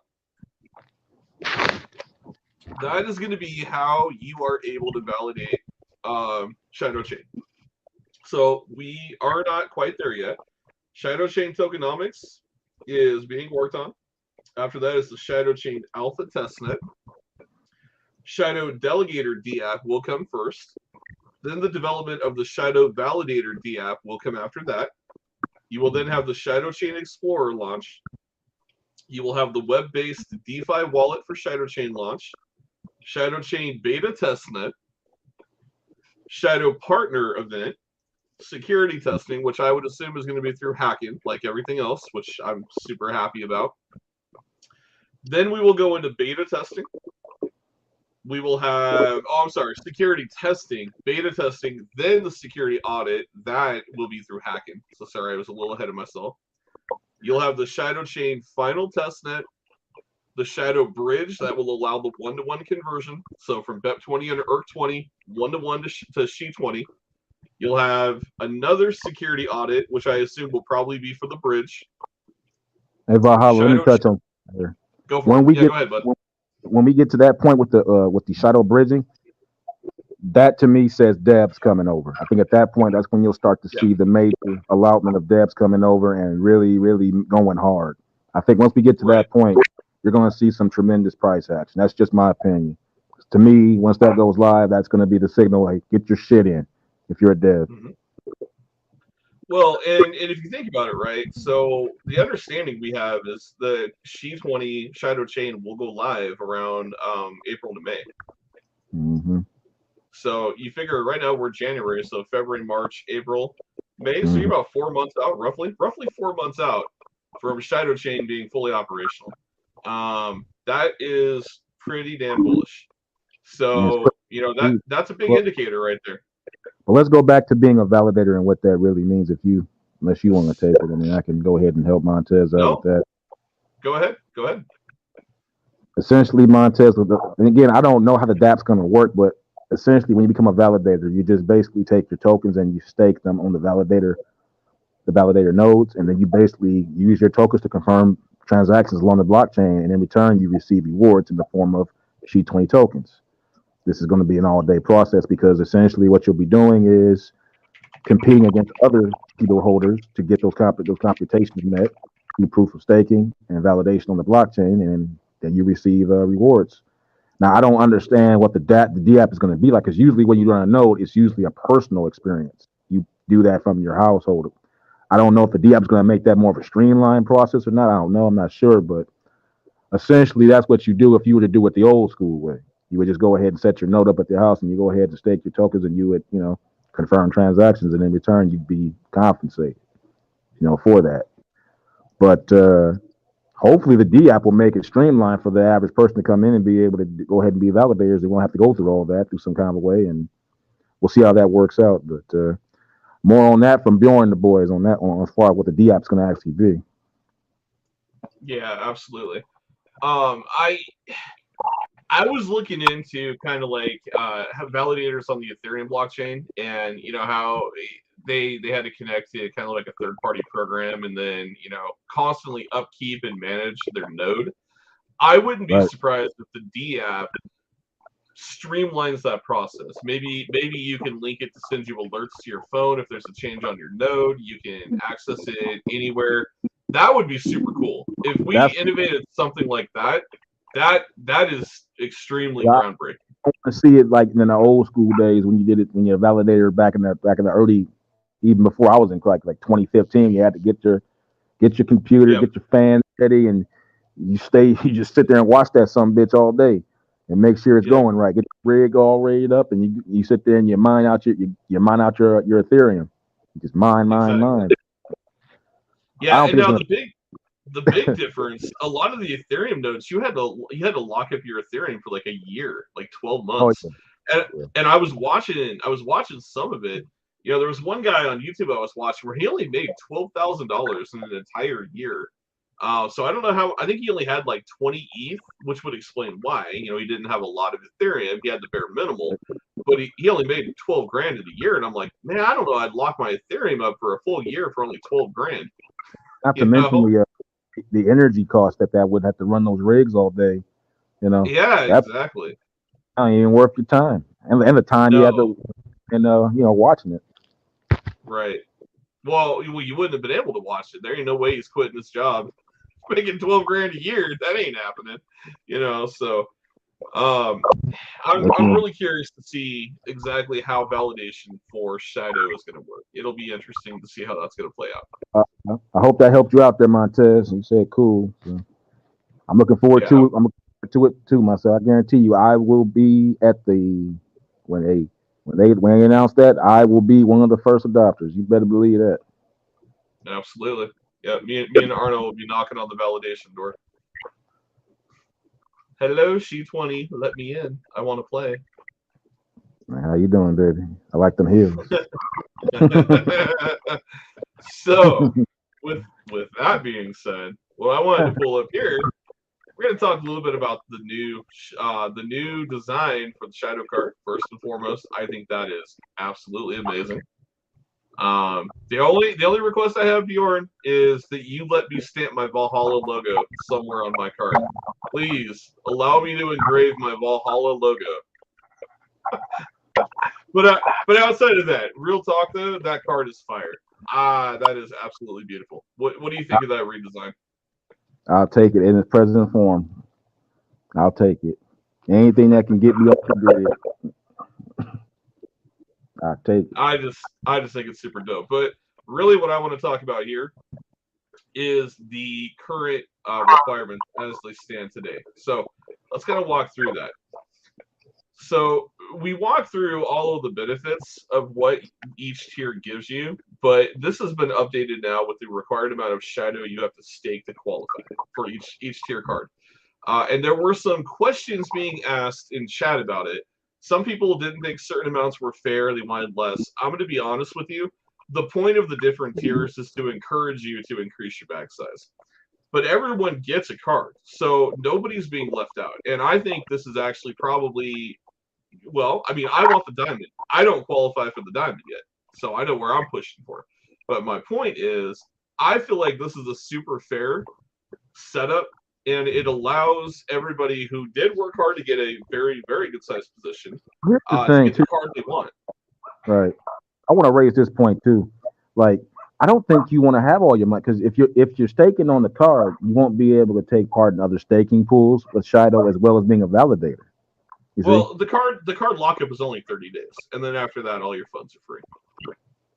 But even still, I mean, you would want to have that. You want to take advantage of as many money making opportunities as you want to. I mean, people out there that are like, oh, I want to be a diamond, because everybody wants to be number one.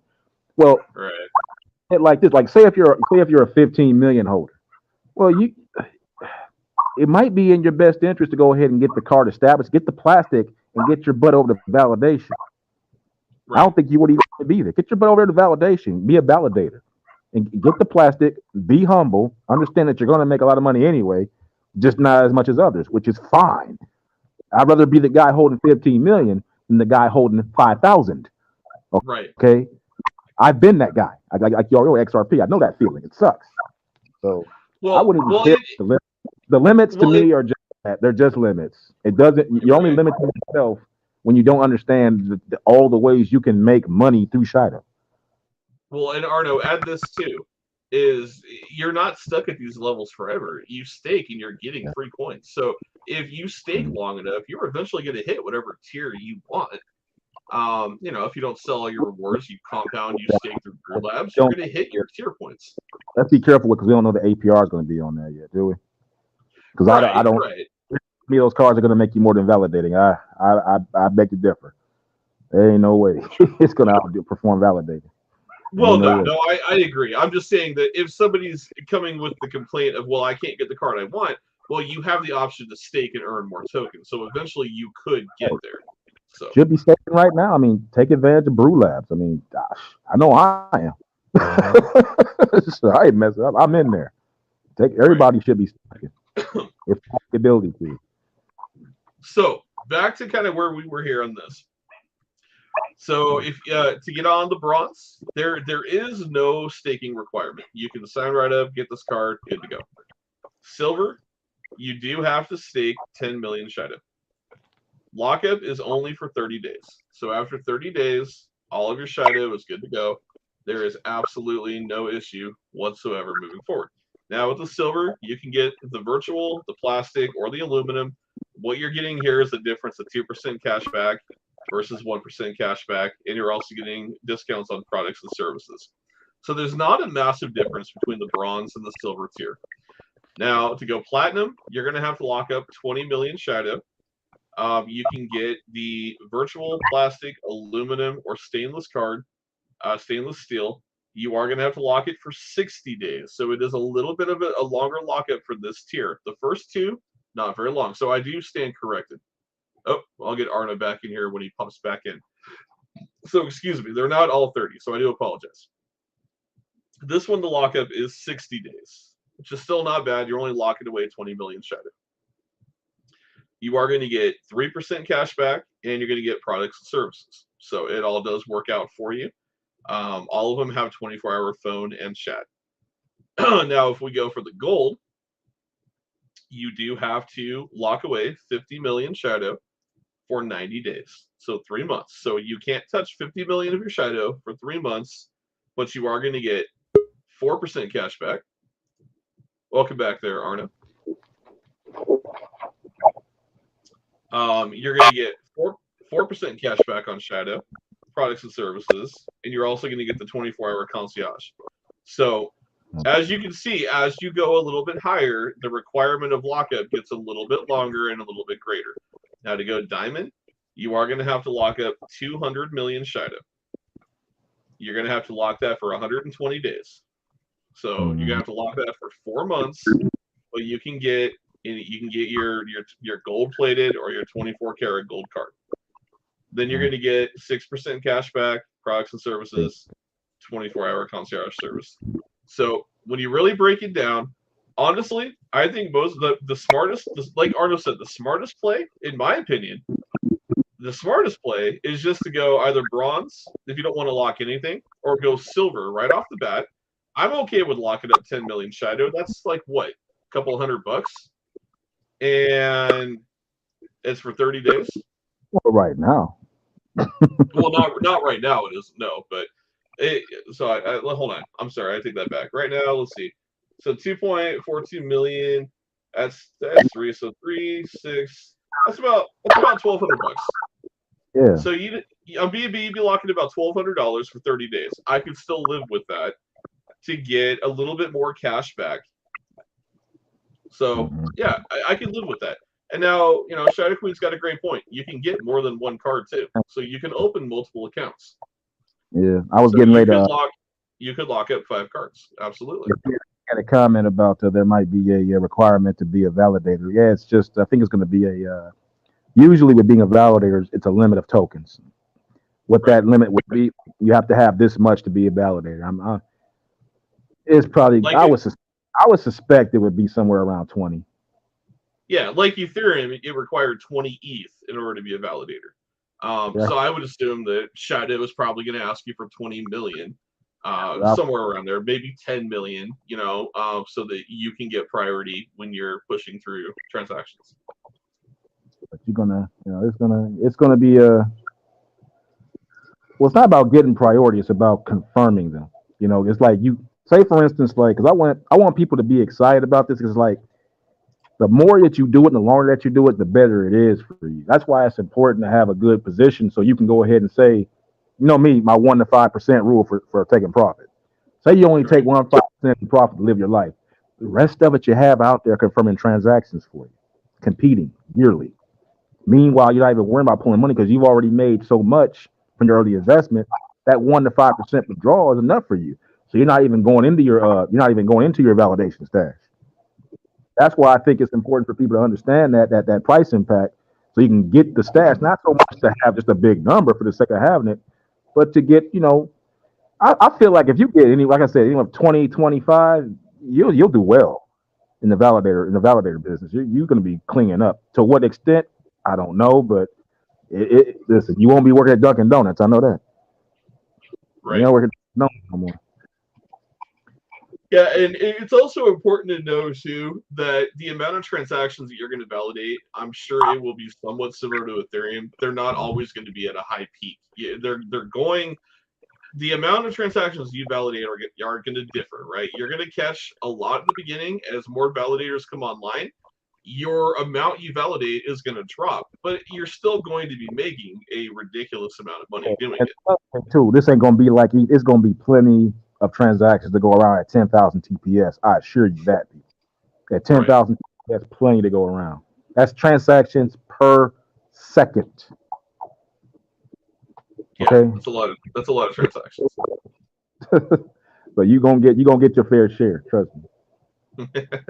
yeah. Don't be worried about that. And this yes, this ain't gonna be like Bitcoin 2017 with that freaking 5 TPS. Like in 2017, they was pulling that stuff down during peak hours. Yeah, and I wanted to touch on this too. Oh god, yeah, in 2017, trying to make money as a validator, shit. 5 transactions per second. That's terrible. Trying to compete for that on the Bitcoin. Like, oh my god. So this is an important one to bring home too, because everyone's excited about getting their gold 24 karat gold card. Trust me, I want one too. Here's the thing: you're gonna have to pay for anything outside. I think aluminum, stainless steel up. I believe you have to pay for it. I think aluminum you are going to get without it. Well, no, maybe aluminum you might have to pay aluminum up. Let's just say aluminum to 24 karat gold. There is going to be a cost. Now, aluminum is obviously very cheap, probably 20, 30 bucks for the card. Stainless steel, probably 100 bucks, somewhere in the ballpark. You get up to gold plated, you're talking probably gold plated 7,000, 8,000. 24 karat gold card. Why don't you go look at how much 24 karat gold is selling for right now, and then figure out how much a stainless steel card weighs, and try to extrapolate what you're going to pay for that. You're probably talking 15 or 20 grand that you're going to pay for that card. So get excited because you're eventually going to have the money to do so. But here's the thing: start down here.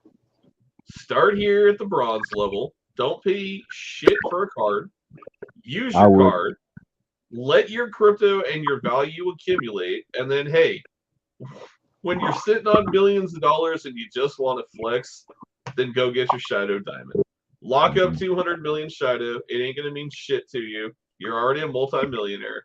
Lock it up for 120 days. Come back and see it in 4 months and get your 24 karat gold, and then go flex. But don't try to flex out the gate. Be smart about this. Go for the bronze or the silver. Do something where you're not going to have to pay. And if you do have to pay, it's 20 or 30 bucks for an aluminum, which I'm totally good with an aluminum card. Like, that's like flexing a freaking American Express card. All right. I'm more than happy to flex an aluminum Shido card. Give me stainless steel, I'm even happier.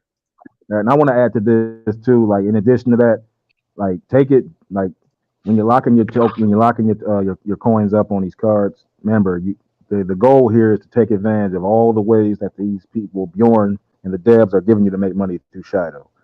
The staking pool, being a validator. Also understanding the card premiums, like choose the card premium that's best for you. If you're a person that that can't handle a 30-day wait, well, maybe you might want to go for the plastic and go ahead and just do your staking and stake a portion, and then validate. If you're a guy that's sitting on, say you're a super holder, you got a big bag, you're sitting on like maybe 1 billion tokens or whatever the heck. Well, diamonds for you, I guess. You don't give a crap.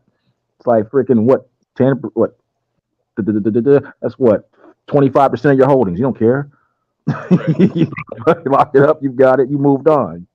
So it's all about individual lifestyle. But if you're the person that's holding 5 million, excuse me, $5 million, and you're struggling to try to get to that almighty 10 million mark, don't sweat it. You still have a great position. Get the plastic. Take advantage of the staking. Do that. Maybe you might not have enough to be a calculator. That's okay. You can still stake the heck out of it. I would. Yeah, exactly, guys. Like, understand. Like, I get it. Everyone's excited. This is a life changing opportunity. Everyone wants to flex, but you don't got to flex out the gate. Be smart about this. Be smart about how you stack your position. If and when you DCA and all these dips that are happening right now, get to the position that you want in your mind that is comfortable for you, right? But remember your price impact. Like for me, when I make a buy, if I buy more Shido, I make sure I buy nothing less than, if I'm not buying a full ETH, nothing less than 5 million. Because I want to make sure that I make enough of an impact on what I hold to make it worth my time. I'm not going to go buy $100 worth of Shido. I already have a massive position that doesn't do anything but make my number look a little bit bigger. But if I add 5 or 7 or 8 million at a time, I'm making enough of an impact. I'm okay with doing so. Be smart about how you DCA, be smart about how you buy in, and then just get comfortable. Like Arno said, if you hold 10 million, your life has changed. And it was a conversation I had with Arno, I think last week, that, I had the same conversation with my mom. I have my parents invested in this very heavily. And, she's always constantly bugging me for news. Anything good happening? Anything good happening? And when I tell her the crypto's down, oh my God, it's down. I'm like, welcome to the roller coaster. You're going to have price swings. Right now you're seeing price swings of a few thousand. 7 months from now, you're going to see price swings of hundreds of thousands to potentially millions. And if you think it's scary right now when you watch your bag drop by $3,000, what are you going to do when it drops by 400,000 and then the next morning it goes up by 800,000? I'm going to keep it real. If this project is just halfway successful, that's just getting to the cents level, you will see people out there holding $10 million bags will see $1 million price swings by definition. If we say we get to say you're holding 10 million tokens and we're at 10 cents, well, that's $1 million right there. Yep. So you can swing, you can literally swing from 10 cents to potentially 7 cents. Watch your bag go down by 300 grand. But that's like relative because your price impact that you made early in the game. It's all relative. That's what I keep telling people. When you achieve wealth, this is life now. Nothing has changed. You still use the same principles of money management that you used when you were working. It's just you're playing with bigger numbers. You're not all of a sudden superhuman and untouchable. You just have bigger numbers. You can still wreck yourself. Trust and believe. You can still wreck yourself and be a multi-millionaire. Trust me. Mm-hmm. If you're reckless. Yeah, you got to be smart about how you approach this stuff. And so, it's just one of those things where you guys got to get comfortable with the fact. But again, going back to the conversation and kind of the speech that I gave my mom was, look, your life is forever changed. You just haven't seen it yet. You need to give it a little bit of time. Like you are already the first multimillionaire in the family. It just hasn't arrived in your banking account yet. Give it time, but it's coming. And knowing you should have peace of mind knowing you've secured your position. At this point, you're done. You've done the hard work. You've done the due diligence. You've done what most other people haven't done. You've got your money. You're set. You got your crypto. You're set. Ask the question. This is a lighthearted question. So you were telling your mom that she's going to be the first millionaire in your family, multi-millionaire? Yeah, like I told her, I said you're going to be the first multi-millionaire in your family. Well, if you, your mom, and your dad all arrive at being millionaires at the first, who gets there first? Like, technically, I'm just saying, like, how does that work? Technically, I do because I hold the keys. That's why I'm saying, how is the first if you guys, all three of you, are in on it? Well, and that's the thing. So what I've done in this particular situation, both my parents are in their late 70s, and so I'm helping them out right now, and so about 400 out of what I give them right now, my dad wants me to put towards Shido. So I save that over a couple months, and then I go buy an ETH, and I throw an ETH into our collective account, and then I on the side pump thousands of dollars into this when I can to grow the bag exponentially. So I've put a lot of time and money into that position, but I've done it because for me, I want the moment. My mom and dad have worked very, very hard, and my mom, bless her heart, has come from very, very much like your background. Her mother worked 4 jobs just to keep a roof over their head. Never knew wealth. Never really understood what it was like to not have to go to work, to not have to stress about a bill, or to not worry about where the next meal was coming from. And so my mom has kind of grew up with that same situation. I remember when I was a kid, my biological father was never in the spectrum, right? So she worked 2 to 3 jobs, bless her heart, to keep a roof on her head, to put food on the table, to make sure that I was taken care of. And out of the 3 sons, my 2 older brothers, my one brother is the exact polar opposite. He is all about the stock market, and he firmly believes that the stock market will irreparably change his life. Well, I haven't seen that. I mean, okay, you've got a brand new home with a mortgage over your head, and yeah, you got stocks, but they're not ever going to 1000x your life. He doesn't understand the value of crypto. I do. And so I'm excited for the time where when this explodes and this goes where we all know it's going to go. Not only do I change my parents' life, but I'm able to go put my 2 nieces through whatever college they want to go to. They've been homeschooled their entire lives. They've never had to really worry about a lot, but they also, mom and dad don't have the money to go buy them a new car, buy them their first home, or send them to college. My brother is a single income in the home, retired military, and now he works a civilian job. That only goes so far. So for me, it's kind of a personal journey, and I'm excited for the outcome when I'm able to do these things for my family. And I know, you're kind of in that similar boat where for you it's completely life changing. You've talked a little bit about your mom and you and the things that you want to do. So, for anyone out there, just know, if you hold Shido, you do the right things. It's not financial advice. The project can go irreparably wrong. I mean, it could fall flat on its face. To be honest with you, there is always that chance. I don't see that happening, and that's how confident I am about this. But crypto is crypto. Crypto can go many different directions. But I think out of all the projects that are out there, this right now is your safest bet, your most promising bet.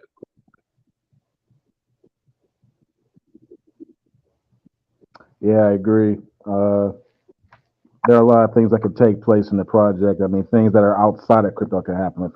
God forbid, a physical someone could leave the project through whatever means it could be, or it could be, war breakout or anything. So there are a lot of things that you can't even plan for that could happen. But generally speaking, all things go together and work. The way that these guys have this thing mapped out, I can tell you for sure that I wouldn't be here if it wasn't going to be a success, in my opinion. I'm here because of my opinion. This is a cornerstone cryptocurrency in the making. Right. It's one of those cryptos they're going to turn around and look at. Oh, how did I not see that? You're going to hear all that rhetoric come out. You're going to see all the videos start popping up. You're going to see all the woulda, coulda, shoulda videos. You're going to hear people coming here boasting about having 5,000 Shido. Yeah, you're going to see it. People talking about having 10,000 Shido going to a $500 price. You're going to see all those videos. And for those people shooting their hole, you're going to sit back and you will laugh. You'll shake your head. And you might even cry for some of these people because you're going to feel bad for them. Because, like, man, I used to be just like that. But not today. Not today, I'm not. Not today. Not today. That's the thing. Like, so I pulled this up here. I'm only going to go so far because there's a particular shithead that decided to make a really that we won't highlight. But scrolling down from that particular individual's video, if you look, before we started making Shadow content, and I found this funny because I've noticed a trend. After we started pumping out Shadow content every Tuesday, you look here, you got this gentleman right here, Shadow token. Is it scam or legit? Obviously, he's got legit checked. Shadow holders. Now this guy, Meme Coin Daily. He's on the Shadow. You got, obviously we're high in the algorithm. Yeah, we are right there live. You got right here, the Binance AMA is trending on YouTube. You got all these other ones down here, Shadow Dex, Shadow. Shadow. Everywhere you look, you're finding Shadow more and more populating in the YouTube algorithm. And there's a reason for that. It's not just me and Arno that are talking about this. There's a lot of people. That's the video that I watched when I made my first buy, or my only buy, really. This one right here? That's the one for me. The one after I read the white paper, go to the one where Bjorn was sitting down by himself, talking to himself, basically like he's talking to himself. This one right here?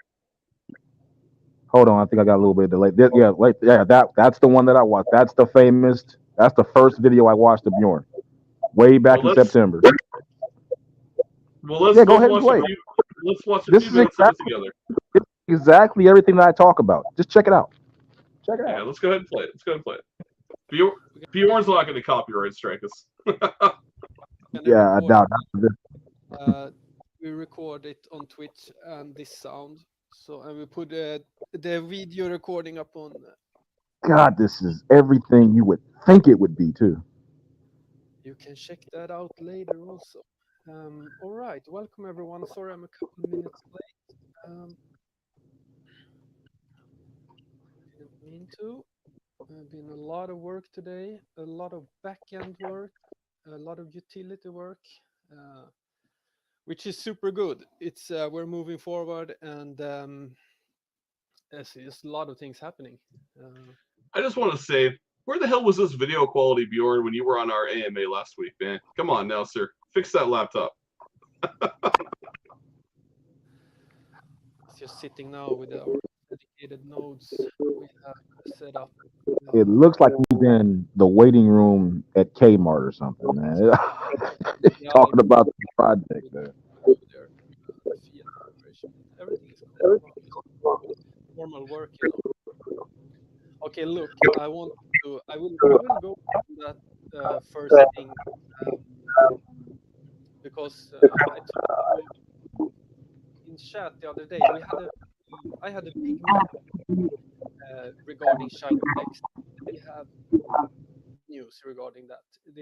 I'm so happy at the moment how that meeting went, because we have worked we have done framework, and if you have visit Shido.exchange, you can basically see which protocols we're gonna use and a little bit of information regarding that. And I have worked with Antier, basically giving them the scope of how we want the DEX to be built and which are the main functions and all that.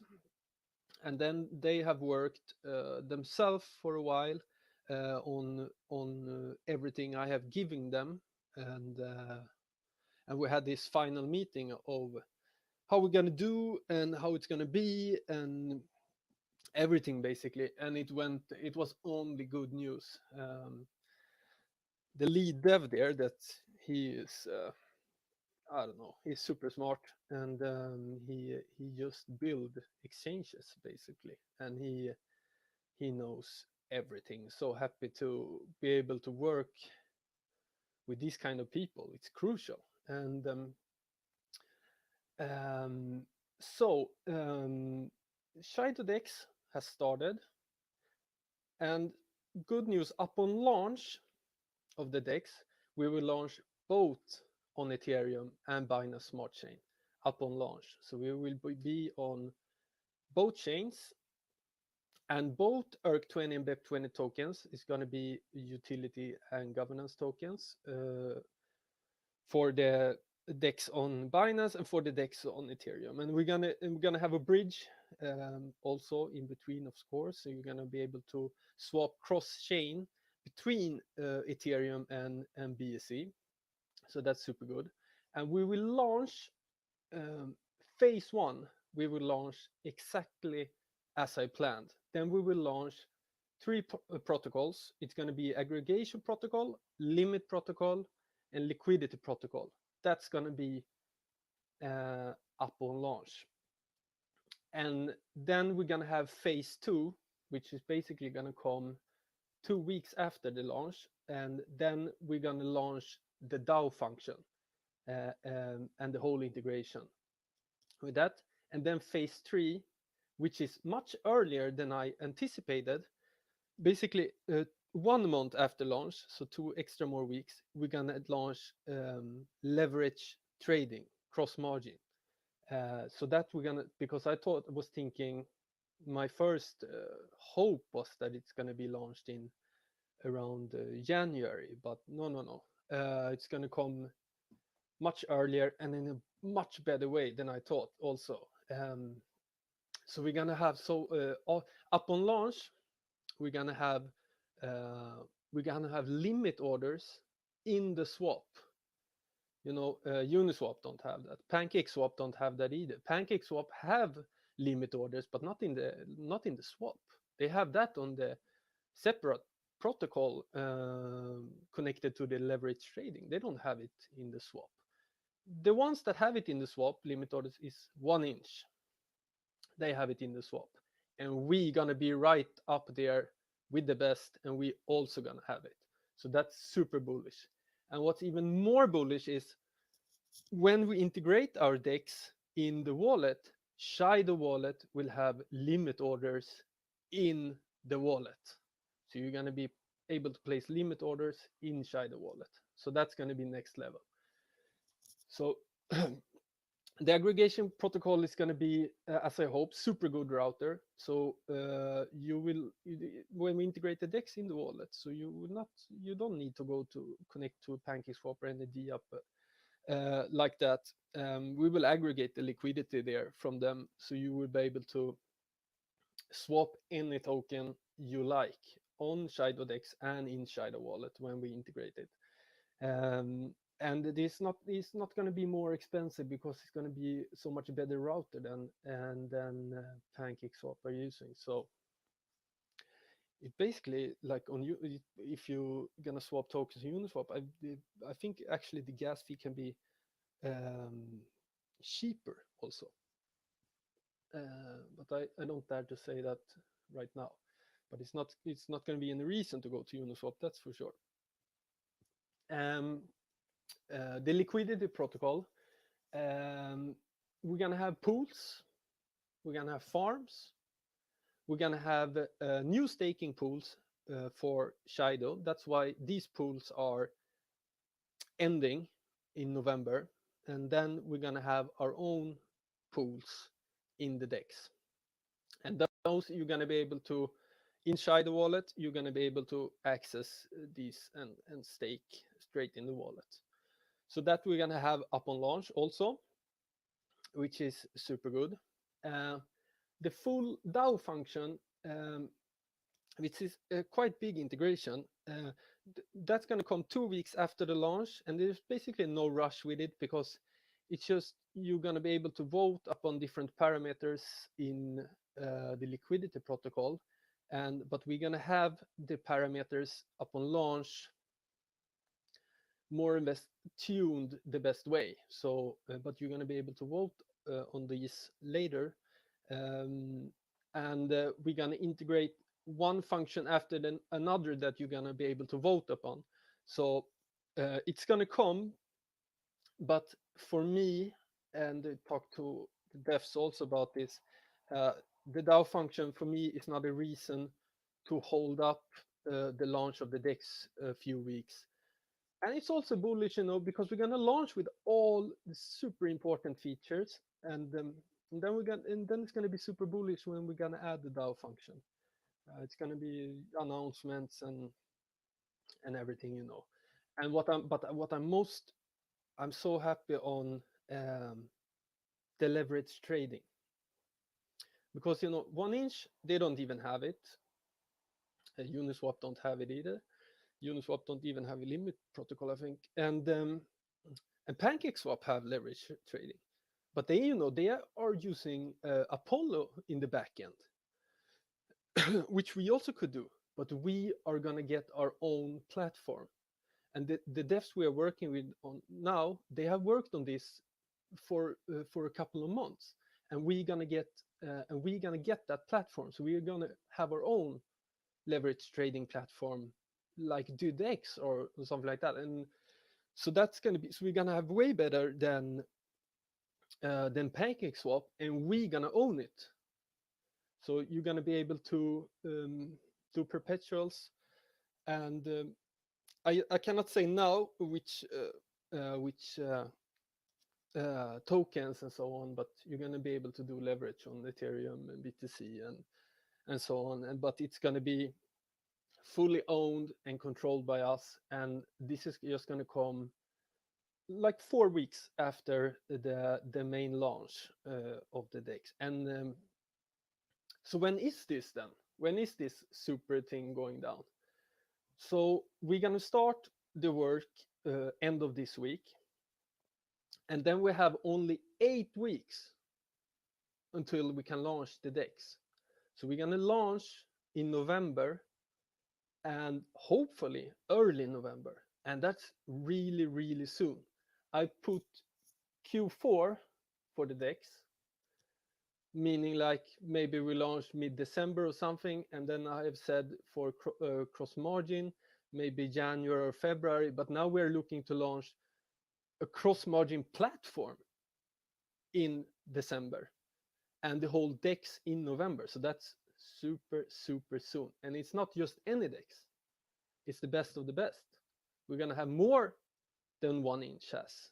We have better thing than PancakeSwap, and especially Uniswap has, because they are quite modest. So this is going to be a super, super DEX. And everything is going to be, this DEX is going to be integrated in Shido wallet. So if you thought Shido wallet was good at this point, going to get even better. So, and we're going to own everything then in Shido wallet. We are not going to use another API for the DEX. So this is, and you're going to be able to swap cross chain in Shido DEX for all chains that we support, and we're going to support Ethereum and Binance Smart Chain up on start. So you're going to be able to swap in between those. You're not just going to be able to swap over to Solana or Avalanche because we are not integrated there yet at that point. But that will come, and Shido wallet will start to integrate more chains after launch. Then we're going to pick up. Then we're going to do the first integration of a new chain, and then the next, and then we're going to slowly add. So this meeting today, it was so good news, because everything that I told them how we wanted it and how we wanted it done, they have done work on it, and it's all gonna happen exactly as we want it. And we don't have to, oh no, we can't do this. It was even better than I imagined, especially with the cross margin leverage platform, because I didn't think we were going to be able to do such an advanced build with that. So that's going to be super cool, because if you look at, like, say, DDEX or some other leverage decentralized platform, we're going to get a good product that you can trade on the start, and then we can build on it. We can just continue to build on it, just make it the best. But it takes time, but we're gonna start in the complete right direction. We're gonna have our own platform that we control, and then we build from there. So it's gonna be so good. And so I'm really happy how that went down, especially time-wise, because several things already have been worked on and done. So it's going to go quite fast. It's going to be a lot to do, a lot of dependencies from our part, but we are on top of that and always. And we are not the one holding up anything. We deliver everything the devs need in terms of, you name it, APIs, nodes, whatever it can be. So I'm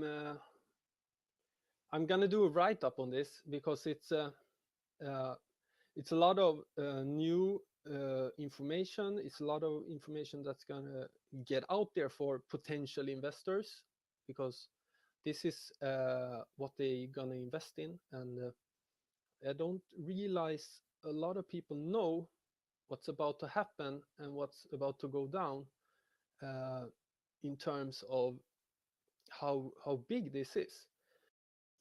Can I just say, I love the way he puts that right there. Most people have no idea what is about to go down. I just want to get your commentary on that, Arno. Like, I still don't think most people understand what's about to go down. I think really the biggest takeaway is, number one, this is a long video, and I'm not going to stay for the long of this. I got to get out of here. But number two, I want to encourage everybody to go. Remember, I want everybody to know, if you want to know anything about me, this is the video that sealed it for me back in September after reading the white paper. Yeah, we're gonna wrap up here in a few minutes, which is why I stopped it. You wouldn't even want to call it that, but if you can just pretty much take, because there really ain't nobody asking me anything, it's just him talking to himself. I mean, quite frankly, Right. but you can pretty much see verbatim from day one, he has not deviated from the vision. That's my whole point of even mentioning this video. You can watch this AMA, watch the Binance video, and then watch the one from last week. The only thing that will be different is that there will be changes towards the plan that have been made because they had better, as all plans do, they change because they wanted to do something better. Other than that, the guy is verbatim every step of the way. And with that being said, I gotta take off because this is a long video. I know from experience. And everybody have a good night. I'll see you guys next week. Take care, Val. All right, Arno, you take care, buddy. All right. Thanks for joining us. Yeah, no, we're not gonna watch the full video. I wanted to stop it right there. But what I will say is I did link this video down in the comment section of the stream. So if you want to watch the remaining about 19 minutes of this video, you could do so. It's down in the stream.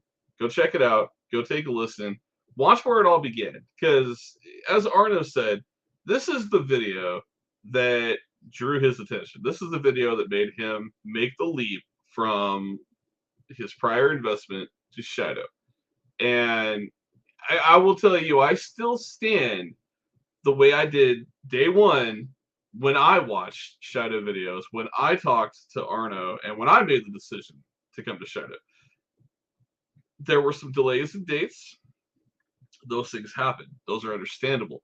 But the meat and potatoes of this is that the vision has held true.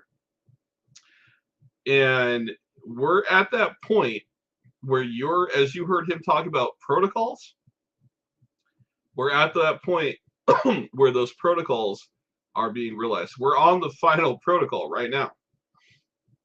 The next step for this is the UI to be built and all of this web-based integration to move inside the wallet. And that's coming. So guys, when we wrap this up tonight, the title of this AMA tonight was Shido has gone global. And I really wanted to bring focal attention to everything that Bjorn and the dev team has done. It's following a certain track of vision, right? It's following step-by-step guide, essentially, of the vision that Bjorn has for Shido. And that is to be a global solution for DeFi. And I couldn't think of a better name than Shido Global. I love it. I think the rebranding fits. Everything that's happening is being meticulously planned and executed step by step. The vision is flawless. The execution so far, for the most part, has been flawless. Guys, I encourage you, go watch the video. It's linked down below. Go reread the white paper. If you have doubts, if this market is scaring you, if the people selling are worrying you, don't let any of that stuff derail you from the end goal. And the end goal is that you have your position. You're good. If you feel you need to add to it, save up and then make a buy that's big enough to impact your price, that gets you a better position. It gets you a better DCA and a better price impact. But do not feel like you gotta sell, you gotta get out, you gotta run away. Don't let the stress of this market rob from you an opportunity to forever change your life, because that opportunity is coming, and it's coming very, very quickly for Shido. I couldn't be happier with my position. I couldn't be happier with the community, the dev team, and everything that's happening. Right now, we're having a little bit of selling pressure. Right now, people are taking profits. People are scared of the markets. It's the typical situation that occurs in crypto. What you have to ask yourself is, are you willing to hold? Are you able to hold? Because if you do, great things are going to come, and you're going to be in a really, really good position. So take a look at the charts tonight before we call this. BNB right now, 3 zeros, 1136. Ethereum still on a discount, 4 zeros, 9840. If you were looking for an opportunity to buy on the Ethereum side, and I'm just going to highlight this right here, you better get on it. You see how that color has changed? That's a momentum swing. That's telling you right here, this is on the 4-hour chart. Boom, boom, boom, boom. The last 16 hours, right, there has been a lot of selling pressure. We are on we're switching. We're going from selling pressure to buying pressure. The selling pressure has dwindled. That's what that light red is telling you. When you see that light red, that is a green reversal. This next candle that prints is going to be green, which tells me that we are trending for a reversal. So if you were looking for an opportunity, and right now, 1 ETH, which is $1,300, will get you 13.55 million Shido on the Ethereum blockchain. If you were looking for an opportunity to get in on this dip on the Ethereum side, your time is running out, because this reversal is going to happen, and we're going to eat this back up, and you're going to get less for that ETH. So if you're looking for an opportunity, this is it right now. You obviously look over here, you see the same action happening on the BNB side. You look at the MACD, you can see that selling pressure has dwindled, and what happened? Those two candles that printed are green. That action is about to switch on the Ethereum chain. So make your moves, solidify your positions. Well, since you've been cut, I thought you were going to. We still have an Arno. I thought you were taking off for the night, brother. I thought you were going to let the video run. I was like, I'm not going to stay for all this. I've seen this movie. But since we're talking charts here, could you go ahead and put that on the monthly? Yeah, no, you must not have heard me. I was only going to let the first 14 minutes run. I didn't hear that. I thought you were going to sit there the whole 40 minutes. I was like, no. I linked it. I linked it down. I wanted to get to a good stopping point, which is about 14 minutes in. That's cool. All right, there's the monthly for you. It's long and it's girthy, man. It's a lot of info in there. It is. It had to be to get to me so dang quickly. So I don't have the indicators that you're looking for, but there's the monthly chart, and cool. you can see that we printed another green candle. I could pretty much make it to it for the most part. Basically, what we're looking for, people here, we got to get above the moving average. If we can get above the moving average on the week to week, that's going to impact us going down the rest of this month, and that's where that doji that we were talking about last month will come into play. So if we can go ahead and get over the moving average price significantly and keep going forward, this is all based on buying and holding. If Bjorn and the boys were to release utility and we start getting transactions up to wazoo, all that stuff wouldn't make a difference anyway, because you have buyback and burns coming a week, and not to mention the transaction burns taking that off the market effectively too in real time anyway. So Again, this is when we talk about price action, we basically just talking about people buying and holding a token. That's where it comes down to right now. But it's going to come a point when that utility goes live, when Shido Chain, in particularly Shido Chain goes live, and particularly when devs start buying the token to house and use for transaction priority. When you have TPS of 10,000, and those transactions are going to be going out 24/7, 365, you're going to want to be on the right side of that. Okay. At that point, it ain't gonna matter about brothers and sisters holding their crypto hand across America, wishing for a better price. It ain't gonna matter. I'll tell you that right now. Ethereum didn't have that. Cake Token didn't have that. Avalanche didn't have that. They just went to work, and now look at their prices. It ain't gonna be about brothers and sisters holding hands across America with their crypto. Don't let anybody fool you. So with that, I pass it back to you, my friend. Yeah, no. Oh, we got a last minute question here from Telegram. Okay. This person says, let's say I want the gold one. If I stake the 20 million, is it like normal staking reward wise? Yes. So Bjorn has clarified that you still get rewarded for staking for the card. So Yeah, but he has far as the reward fee. I think that's what he's asking. Is he asking how much would the reward be the same as what you would get in the staking pool? We don't know that, I don't believe.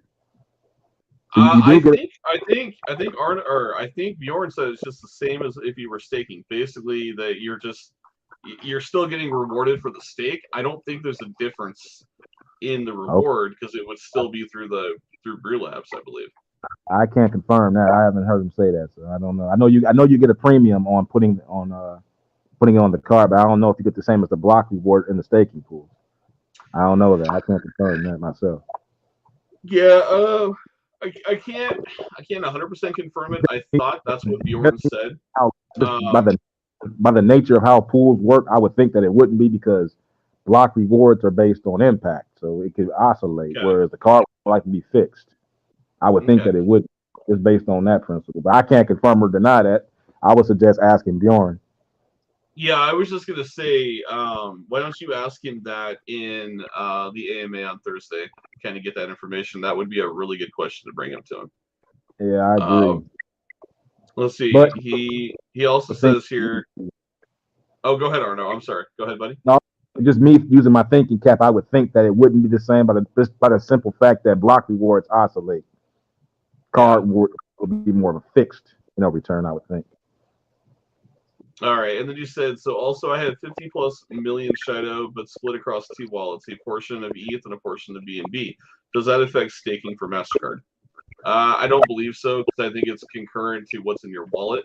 So just because you've got it on BNB and ETH, I don't think that is going to not allow you to qualify for any of the tiers. As long as you have in cumulative total the required amount, you should be just fine. Right. All right, and remember, guys, that card can be denominated, like even for payouts. You can denominate that card to pay out any denomination that you want, as far as payouts are concerned. Yeah, it was not going to matter if you're on ERC20 or B. If it's Shido or if it's She20, you're good. Yep. You're good. Well, with that, we're encroaching on 10:30, so I will we'll do final thoughts. We'll call it for the night. I don't want to drag this on too much. We hit a lot of very important information: delegation, the Visa Mastercards, the tiers. There was a lot covered tonight, and there's again that real informative video. We can't say it as much as we do. I mean, you watch that video and you swear you're just staring at metallic butyrin, because that is how he comes off in every way that he is talking about this.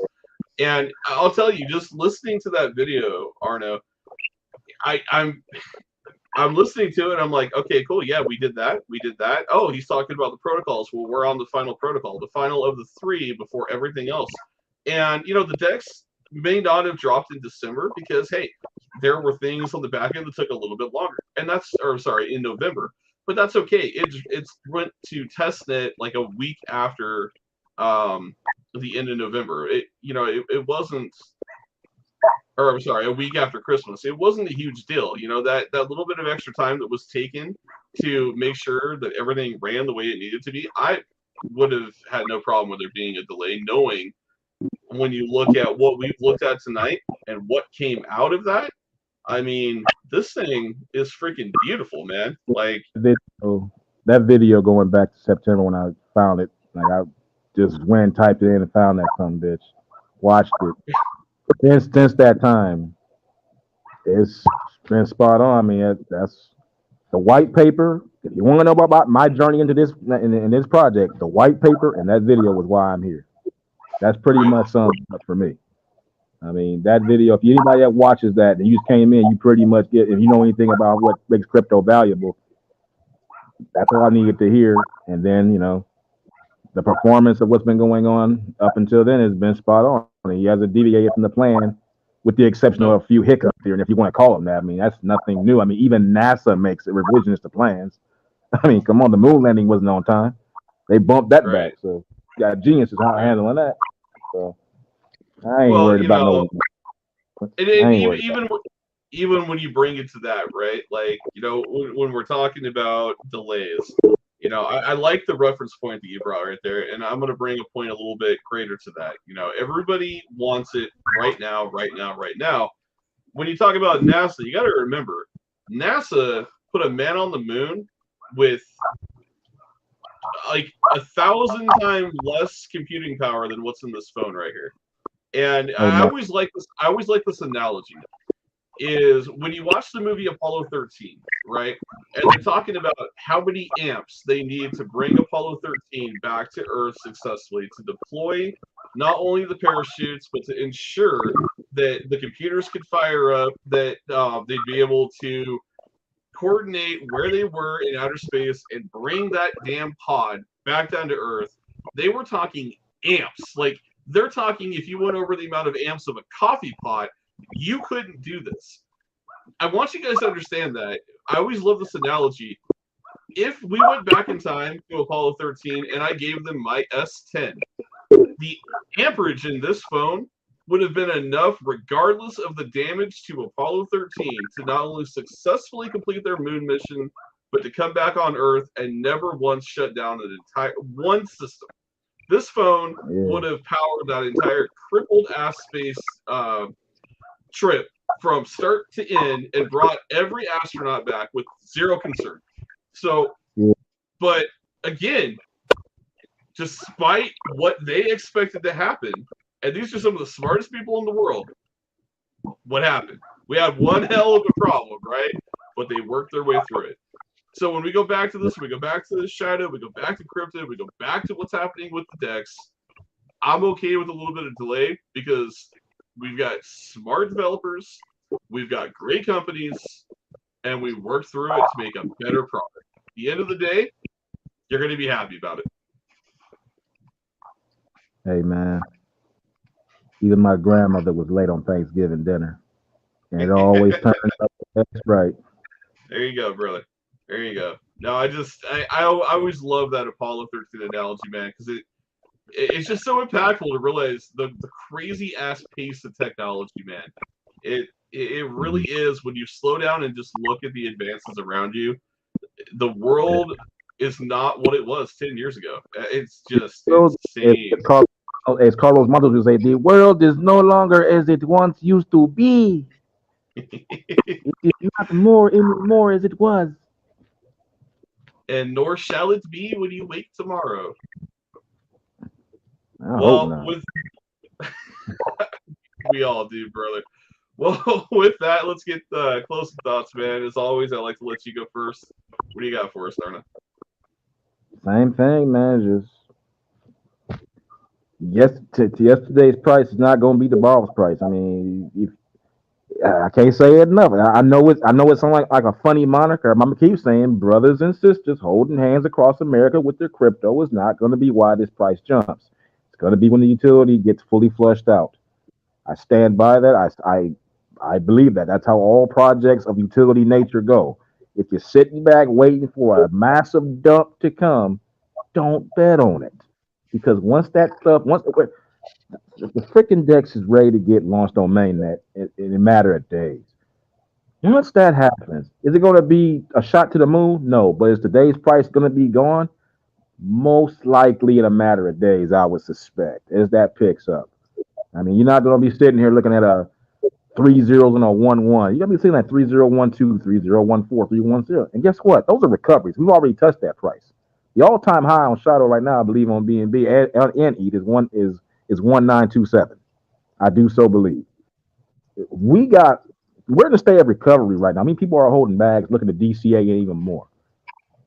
So once the utility gets going and the transactions beginning, and I've already talked to you guys about the buyback and burns and how that works. If you just get $1 million a week in revenue, you're looking at 300 grand going in to buy Shido at 30%. That price impacted the price right now. You're killing off about 3 billion tokens, people. That's in a week of the price remaining at the price set right now. Now, if it were to remain at that same price the very next week and the same revenue, well, you can expect the same impact. At some point, that's going to push the price up just by itself. To say nothing about the transaction rates that's going to be going on within the DEX. Then you start speeding up a couple months down the road to when Shadow Chain gets launched, and when devs start buying the token up and holding them, I suspect they'll be buying it up by hundreds of millions, if not billions at a time, because they want to get first rights. Don't be surprised when you see $50,000 buys coming in out of nowhere. You'll know who that is. There'll be devs with war chests who they've built up from probably being on other chains, such as the Ethereum blockchain, who've been conducting business, and now they have war chests so they can do things like this to move on and try to upgrade their habit, their business practices. This is just the natural modus operandi for projects. You start on one chain, you compete, you get bigger, you move to another, you get bigger. It's just the way of the world. I don't think it's gonna be that next frontier with BNB. Yeah, it's the same thing with BNB. BNB started on the Ethereum chain. There you go. It's just business. I mean, it's like farmers. They moved westward to get better fertile land because it was unsettled. Guess what? They went out there, made a claim, and made tons of money. Same thing with the gold rush. They went out there, people made money selling tools and stuff because they were first. They went to more fertile land. Once that got settled, they moved even more west. So I'm just telling people right now, look, man, today's price ain't going to be tomorrow's price. I guarantee you that. Not financial advice, but man, look, I've seen this before in crypto. I just been on the wrong side of it. Not this time. You ain't getting me. I'm here. I ain't going nowhere. I see what's coming. All right, so that's all I got for you. I'm out of here. All right, Arna. That's pretty straightforward, man. I ain't got much more other than to say the same. It is really just hold your bag, hold your position. Don't get shaken out. Don't let what's happening in this market. I see another question in our Telegram chat. Modern Matt Haven asks, does recession impact crypto in coming months? It's a possibility. Nobody can predict the future. There is a possibility that, yes, there could be an impact. But because of what's happening with Shido and what Shido is developing, it's not going to impact Shido the same as it could, say, a meme token. Right? Exactly. A meme token depends upon speculative buying. It depends upon a bunch of people that are hungry to throw money in and speculate on a price. A utility token such as Shido does not depend upon that. A utility token such as Shido has already built the foundation for it to be successful. Yeah. You either make it in this world by one of the, I call them the E's. You either have popularity going for you or you have utility. Either people love you enough that they want to have you around, or you're just too goddamn important to kill off. And I love the fact that that's how you get valuable. Well, and I feel like we got both going for us, so it's a good thing to see. Pretty much. That's how it works in this world. Ain't no getting around. Nope, not at all. Well, with that, we're going to end episode 12. It's been a pleasure having everyone join us this evening. We'll be back next Tuesday for episode 13. Thank you guys. Appreciate you. By next week, we should be talking about a DEX launch on mainnet, and hopefully we're talking about MasterCards and KYB for the US to finish us out. So guys, we'll talk to everybody soon. Have a great night. Take advantage of the dips. Again, right now, Ethereum, 98.40. Take advantage of the dip. DCA, do not let this shake you out of your position. Great things are coming, and I will talk to everybody next week. Have a great night, guys.